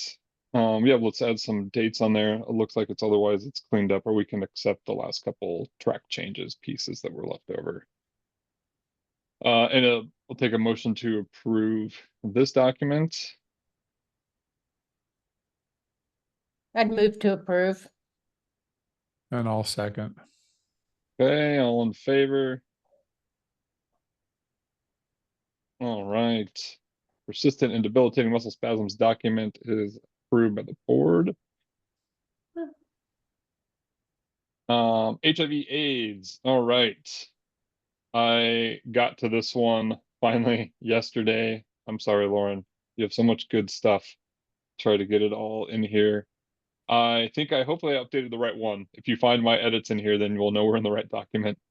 That box there at the top was an image, and so I couldn't edit it directly, or not that one, but it's like the recommendations box that's down right there. That was an image, so I just put new language. Oh, you have to edit in there. Okay. In any case, I put new language below it, so I have not edited that language, and I just highlighted the things that were different. Some of Lauren's suggestions to give a broader scope of what's there. Short-term treatment for chronic things. Trials are 5 days of treatment for some of these things. Added the CBDV things, added a few other snippets about updated trials. I think having things about these other cannabinoids is important as more and more of that comes up, of including things about CBDV, even if it's not that exciting, at least need to acknowledge that we're recognizing these other cannabinoids.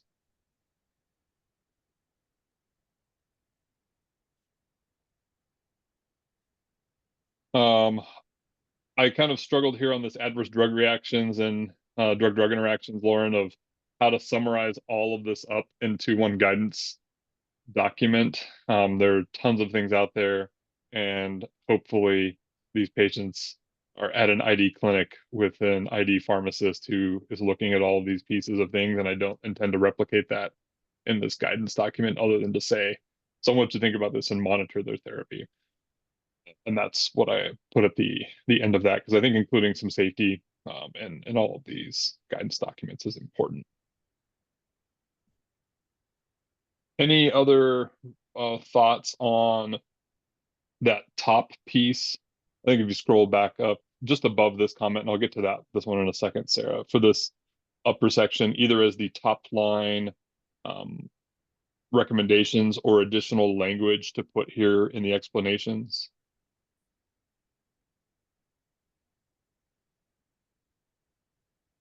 No, I like it, Mike. Is it titled explanations, or what's the title of that section? I don't know that we actually give it a title on any of these things. It just kind of follows immediately after the recommendations. I don't know if actually there's a title in the rest of those. We could definitely label it something of rationale or something like that. Yeah, would that be helpful to say, this is rationale, or something like that might tell them, like, this is worth reading because this is just like I mentioned with the other document we're talking about with PTSD. I think a lot of clinicians who are actually going to read this and not just do the yellow box would appreciate what we're thinking.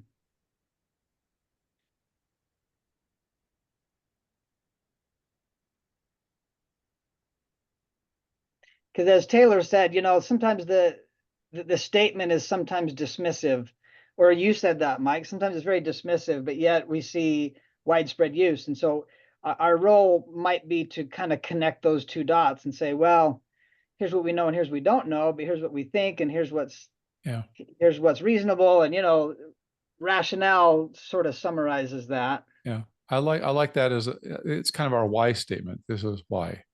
Yeah. Yeah. One thing I recall, Lauren, you had made a suggestion around, maybe saying that for appetite and weight gain to call it perhaps, insufficient evidence.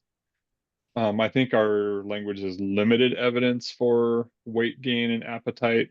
And I felt like leaving that with, it's hard for me to say, hey, there's an FDA approved medication in the form of Marinol for this indication, that I'm going to say the FDA is wrong in that indication for this, even and call it very limited and like, look, it kind of stimulates appetite a little bit, of leave it as limited evidence, unless people felt otherwise. I agree, the evidence is way, way weaker than I ever thought it was. So if the board feels strongly to call it insufficient evidence around weight gain and appetite, that's fine, or we can leave it as our limited evidence for weight gain and appetite. Just to add on to that, I had said that I could see a justification for either one. I just thought before we kind of had lumped them together just under wasting in general.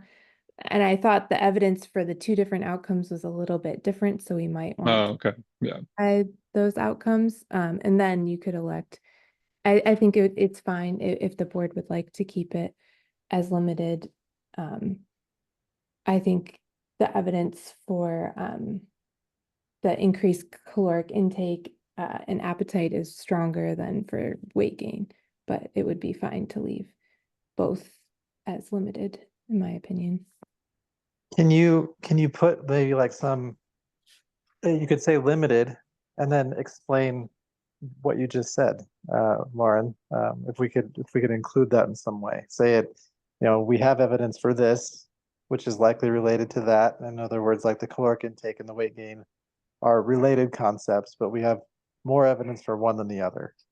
I think we could just right there, we could change that to increasing appetite and caloric intake, and insufficient evidence to support that it actually increases body weight. Yeah, that works. Yeah, and just modify the statement right there.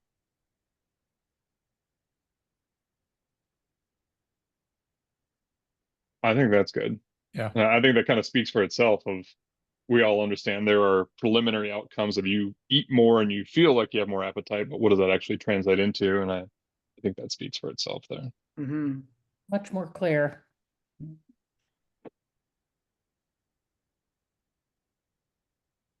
I couldn't tell if it was addressed because we're just scrolling through quickly, but I just wanted to check.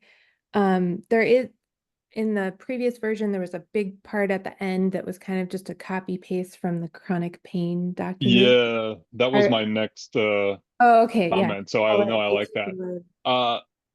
Like you said, exactly what you said. This is basically a copy pasted from chronic pain, and some of the language is a bit different about what we're saying. And to me, the chronic pain document should be the chronic pain document, and this should be the HIV/AIDS one. And even though there's overlap across probably multiple different things that we deal with, that we shouldn't try to have this live in two separate places. I think it'd be fine if someone tries to look and like, oh, HIV neuropathy. Oh, my patient doesn't have HIV, but they have neuropathy and chronic pain. Let me go click on the chronic pain document instead. And that we remove this copy paste from here and just keep this specific to the evidence around HIV and AIDS. Even though some of these other patients involve a few of those and there's mixed populations in some of them, I don't think we should have a chronic pain like sub document in here that's kind of generic for all sorts of things: diabetes, spinal cord injury, trauma, complex regional pain. I think that should just be removed from this document. I'm with you on that.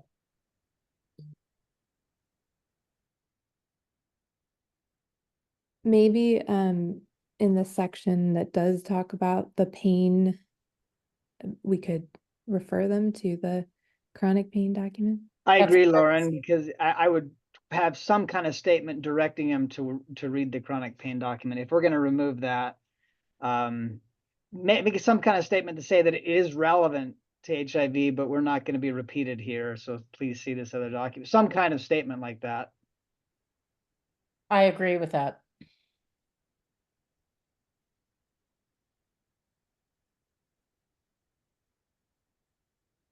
Because it is Okay. relevant. But not Yeah. everyone's going to read all of our documents.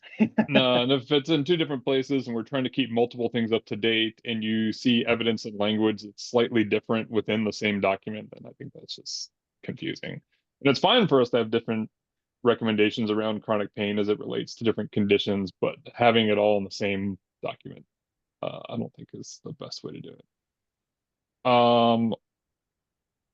I think we can simply say, for discussion of use of cannabinoids for treatment of chronic pain, please see the chronic pain guidance, and then just delete everything that's down.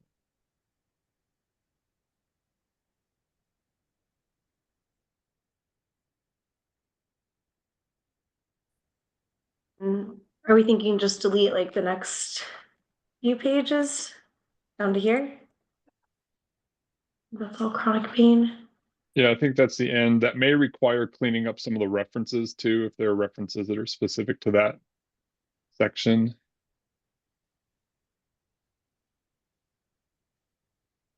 Yep. When I read things, I always find it helpful rather than have an actual hyperlink that you can click on. Rather than them going out and trying to find it if they want to follow it. Yeah, Melissa, and I agree. I mean, I think there are many indications for medical cannabis that will co-occur in individuals. And if I'm a provider and I'm trying to get information, being able to navigate with links from one related diagnosis to another, it's just going to make the whole process much easier.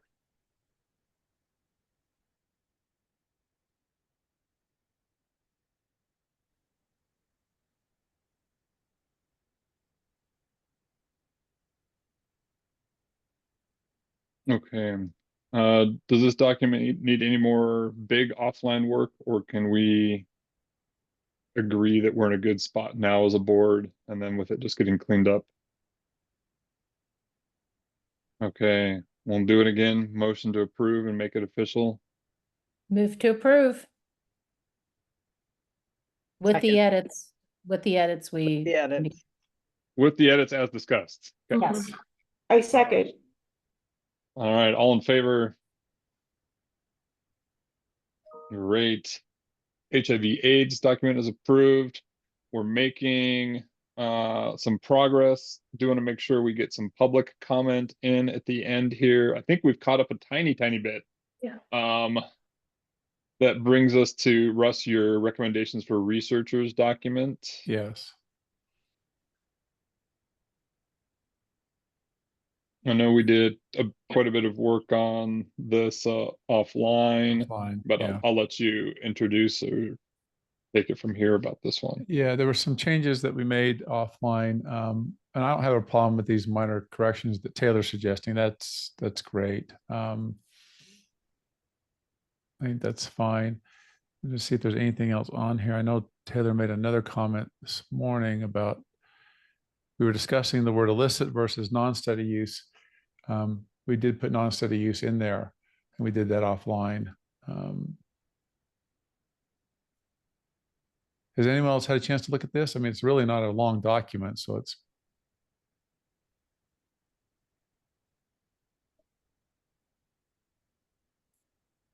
All right, Taylor wrote in there, consider adding age.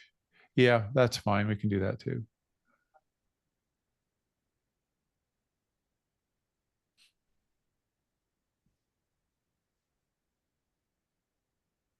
Yeah, the more data we can get, the better. Okay. I think it's good. All those other determinants of health are great too. Yeah. Yeah, I think it needs a little formatting, but Yeah, I can other fix the than that, formatting. I know 10 looks a little odd there. Yeah. Yeah, I messed around with that offline, but But other than some final formatting, any other comments or recommendations?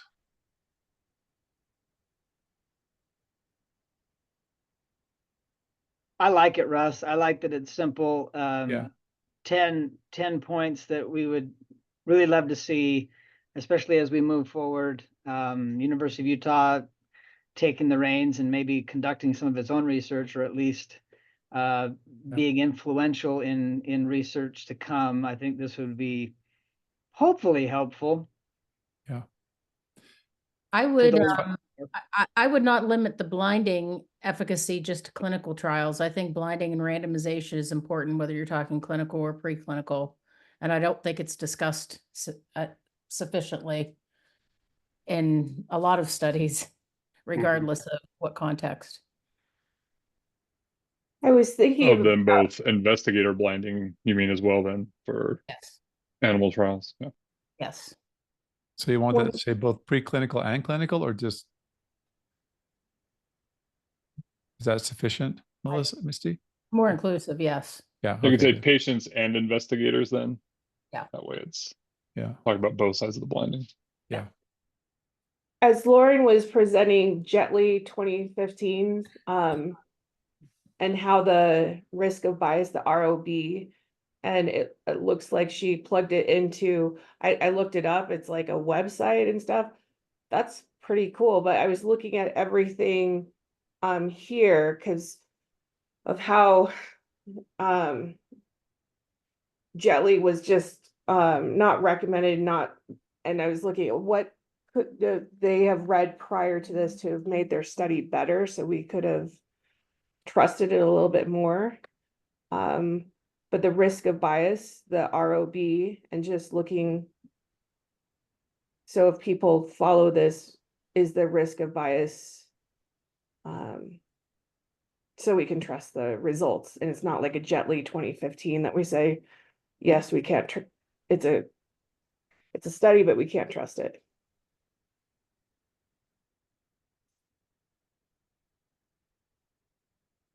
Is that something like up at the top there? I have like Equator network guidelines, which honestly encompasses most of the things that we talk about if you should report.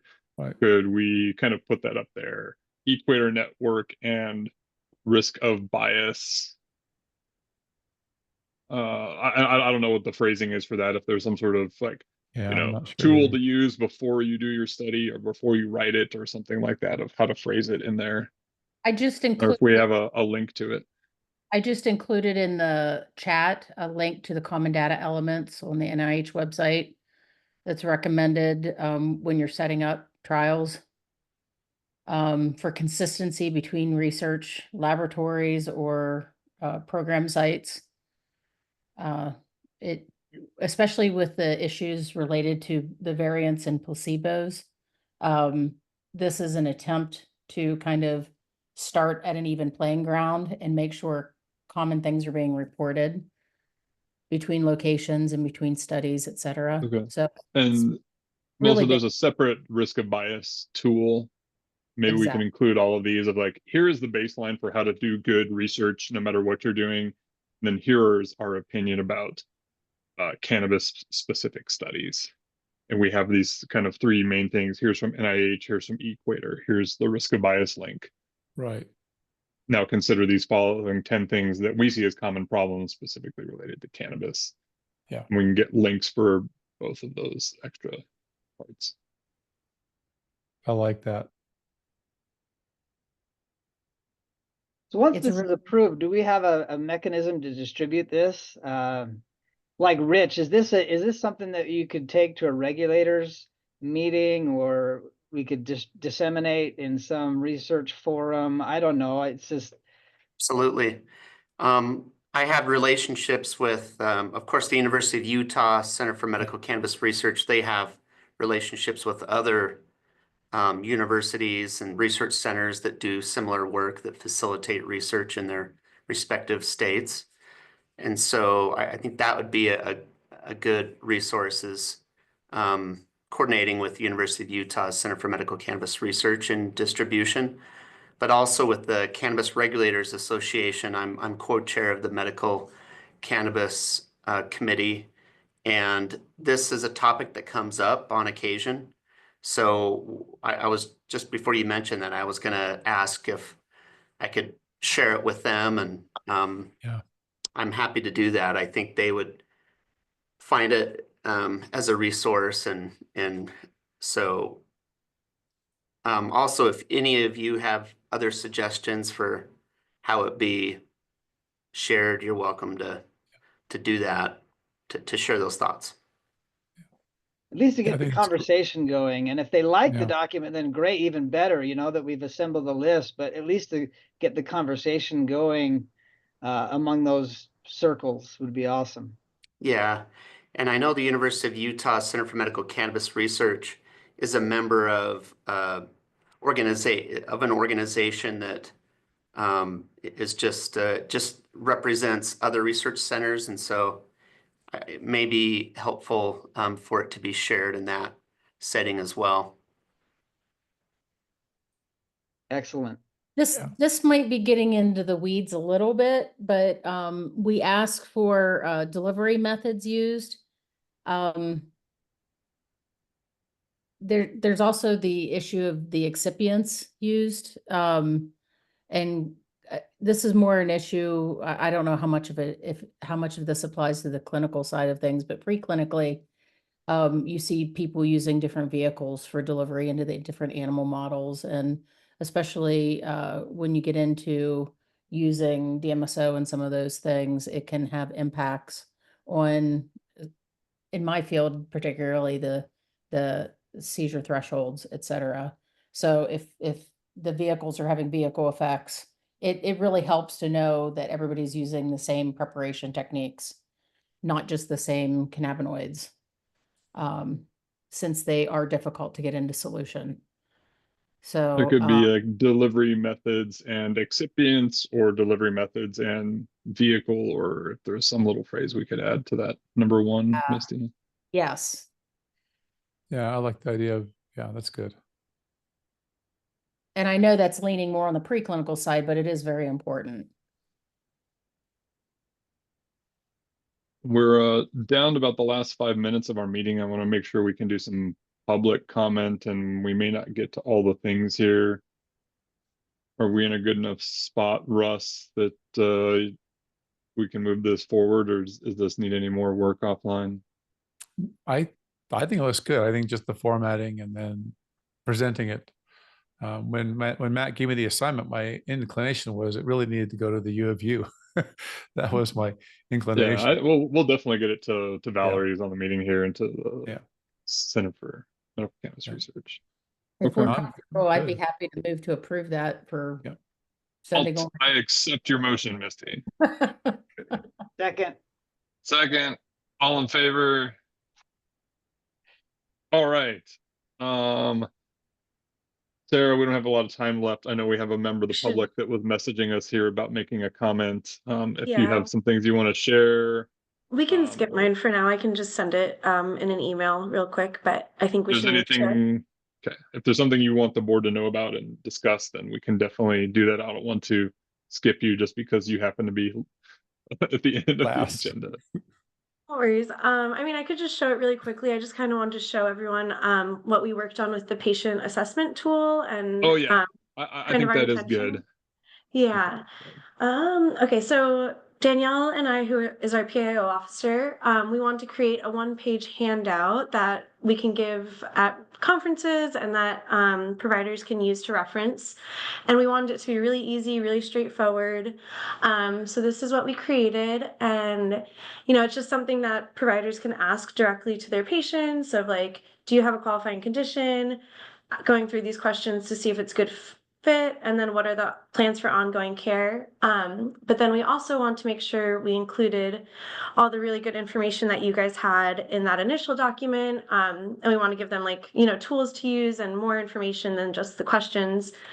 So we're going to create a web page on our website, and then it'll have a link to the document, that handout. And this kind of has a more thorough, in-depth overview. And the nice thing about this is if someone's trying to search something on the internet, this is searchable. So I can share this with the board and we can talk more about it, but I just kind of want to show you guys what our intentions are. And I'm gonna start working on that webpage soon. And I'll update you guys as we continue working on this. Looks phenomenal. Yeah, love it. It's beautiful, Sarah. I like it. Thank you. Yeah, I mean, you guys did all the legwork and we kind of just reformatted it. So yeah, that was my big update. So. All right, that was speedy. Thank you, Sarah. We will leave some time for a public comment. I assume, Blake, you've got your hand up. If you would let us know who you are and any comment, and then we'll be happy to chat. Yeah, I'm going to try and go super fast. So my name is Blake Smith. I'm the CEO and Chief Science Officer for Zion Pharmaceuticals, a producer of both flower and products, and I have a dispensary in Cedar City. There is a lot, so I'm going to try to go super, super fast. I love the medical cannabis patient assessment checklist. It's really great and extremely useful. I'm excited to have doctors have that as an option. One of the things that I've heard multiple times about analysis over safety studies is different cannabis, something that's not been addressed, as I've heard in various meetings, when we talk about drug-drug interactions, different cannabinoids actually move through different pathways. For example, THC liver metabolism is similar to midazolam, whereas like most of the other cannabinoids move through P450. So when generally talking about drug-drug interactions, there actually needs to be a conversation of synaptic neurotransmitter interaction versus liver pathway competition. And then Lauren did a great presentation on some statistical analysis, but I have a couple comments because these studies actually have been reviewed multiple times in different areas. In the report on whether or not something is significant, it has been run with a t-test leading to the p-value. However, general to these studies, the n value for each of the dosing category did not have statistical power to warrant parametric data analysis, but should rather have been used using non-parametric test data like a Kruskal-Wallis, which did actually show that there was some significance. Another issue is that as we start to look at the dosing in general, they're not uniform. So the metadata includes that they are being dosed based on non-API standards and not as a mg per kg. So as you're looking at percentages, that's not really the way to think about it because it doesn't quantify the cannabinoids and other cannabinoids not present and adulterants. and they weren't being quantified with PK/PD data according to the way that we normally would generate p-value against those quantitative analysis. I have like 3 other things, but I'm out of time. I move that we No, give Blake 2 more minutes. Yeah. yeah, I you can go. There's not a magic thing that's the Zoom meeting shuts off at 11. And if anyone who does have to leave, that's fine. You have some great stuff here if you want to keep going, or Yeah. if you want us to pause there and talk about some of those pieces, whatever you'd like to do. What I'll do is I'll finish making my comments, so then if people want to go, they can, or we can talk about it later. We can do that as well. So I really appreciated is it Dr. Cashin's comments today about the adjunct as a psychotherapy. So cannabis as an adjunct to psychotherapy or cognitive behavior therapy is being shown to be quite effective. Dr. Wilkins at Yale has suggested that the model for that is a brain reward model for new consolidation of memory, which promotes long-term benefits as well as changes in the way they think about it. And so that has definitely been seen as an effective tool, at least in studies that are being done at Yale. I've heard multiple times in various meetings 1-to-1 ratios with recommendation of no more than 5 mg THC, especially for new patients. I completely agree. 100%. That absolutely makes sense. In fact, we often will recommend starting even lower at 2.5. But there are multiple studies that have shown that below 25 milligrams of CBD is not effective, partially because of the number of receptor sites that are associated. Everyone talks a lot about cannabinoid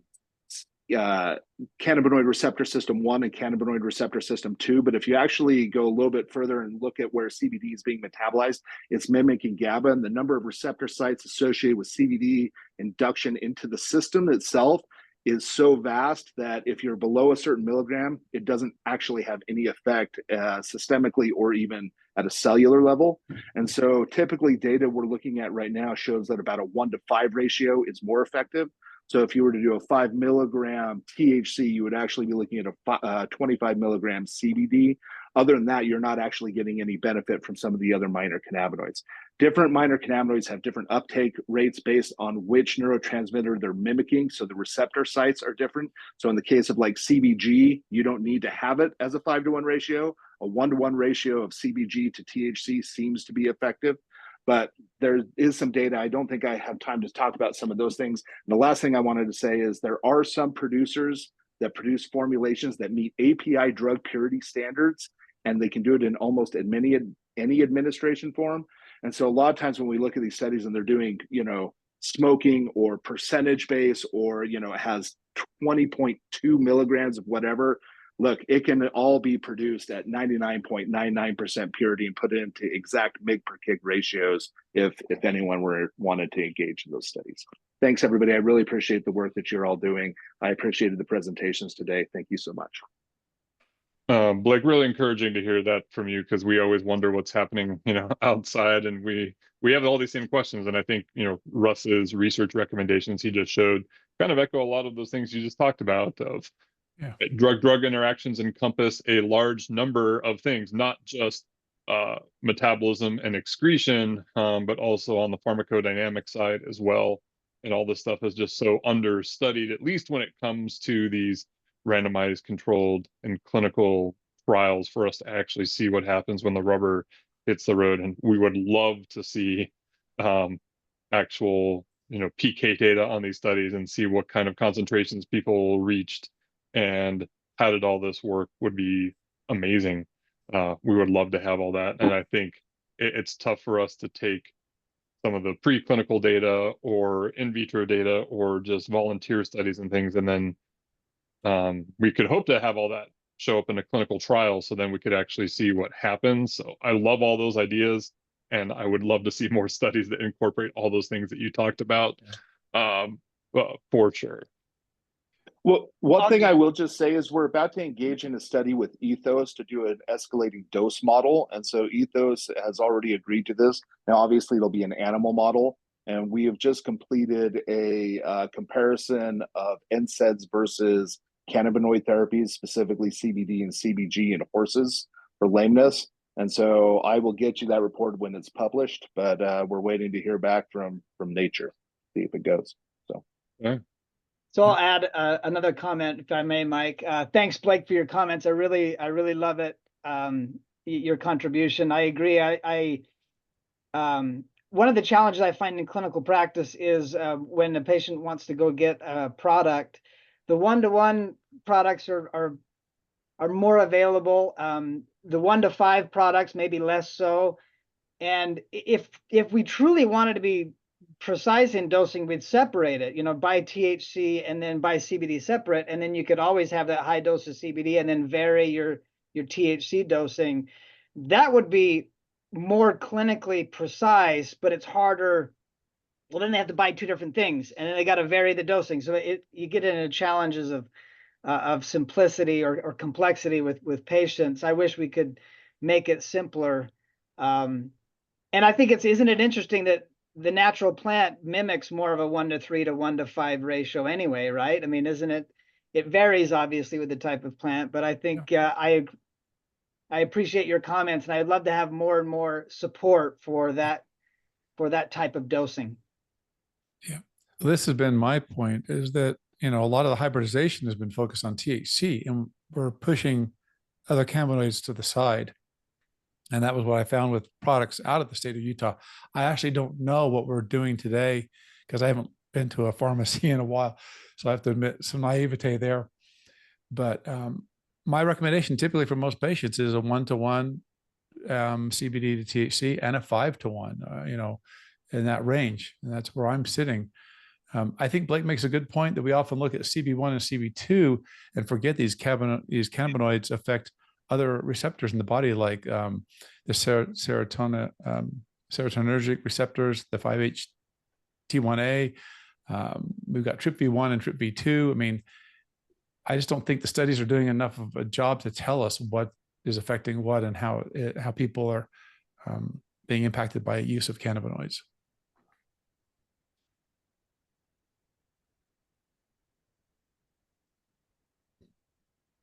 I think the exception to that is the epilepsy field. Yeah, they've done a really good to do that because of Yeah. Epidiolex. Yeah, I agree. Okay, everybody. Well, thanks for that. Thanks for that, Blake. Would love to continue to hear from you and see how those different things apply as we continue to review more of these guidance documents and more evidence around everything. We are obviously over time on the meeting. Any last comments from the board on anything before we adjourn? Great discussions today.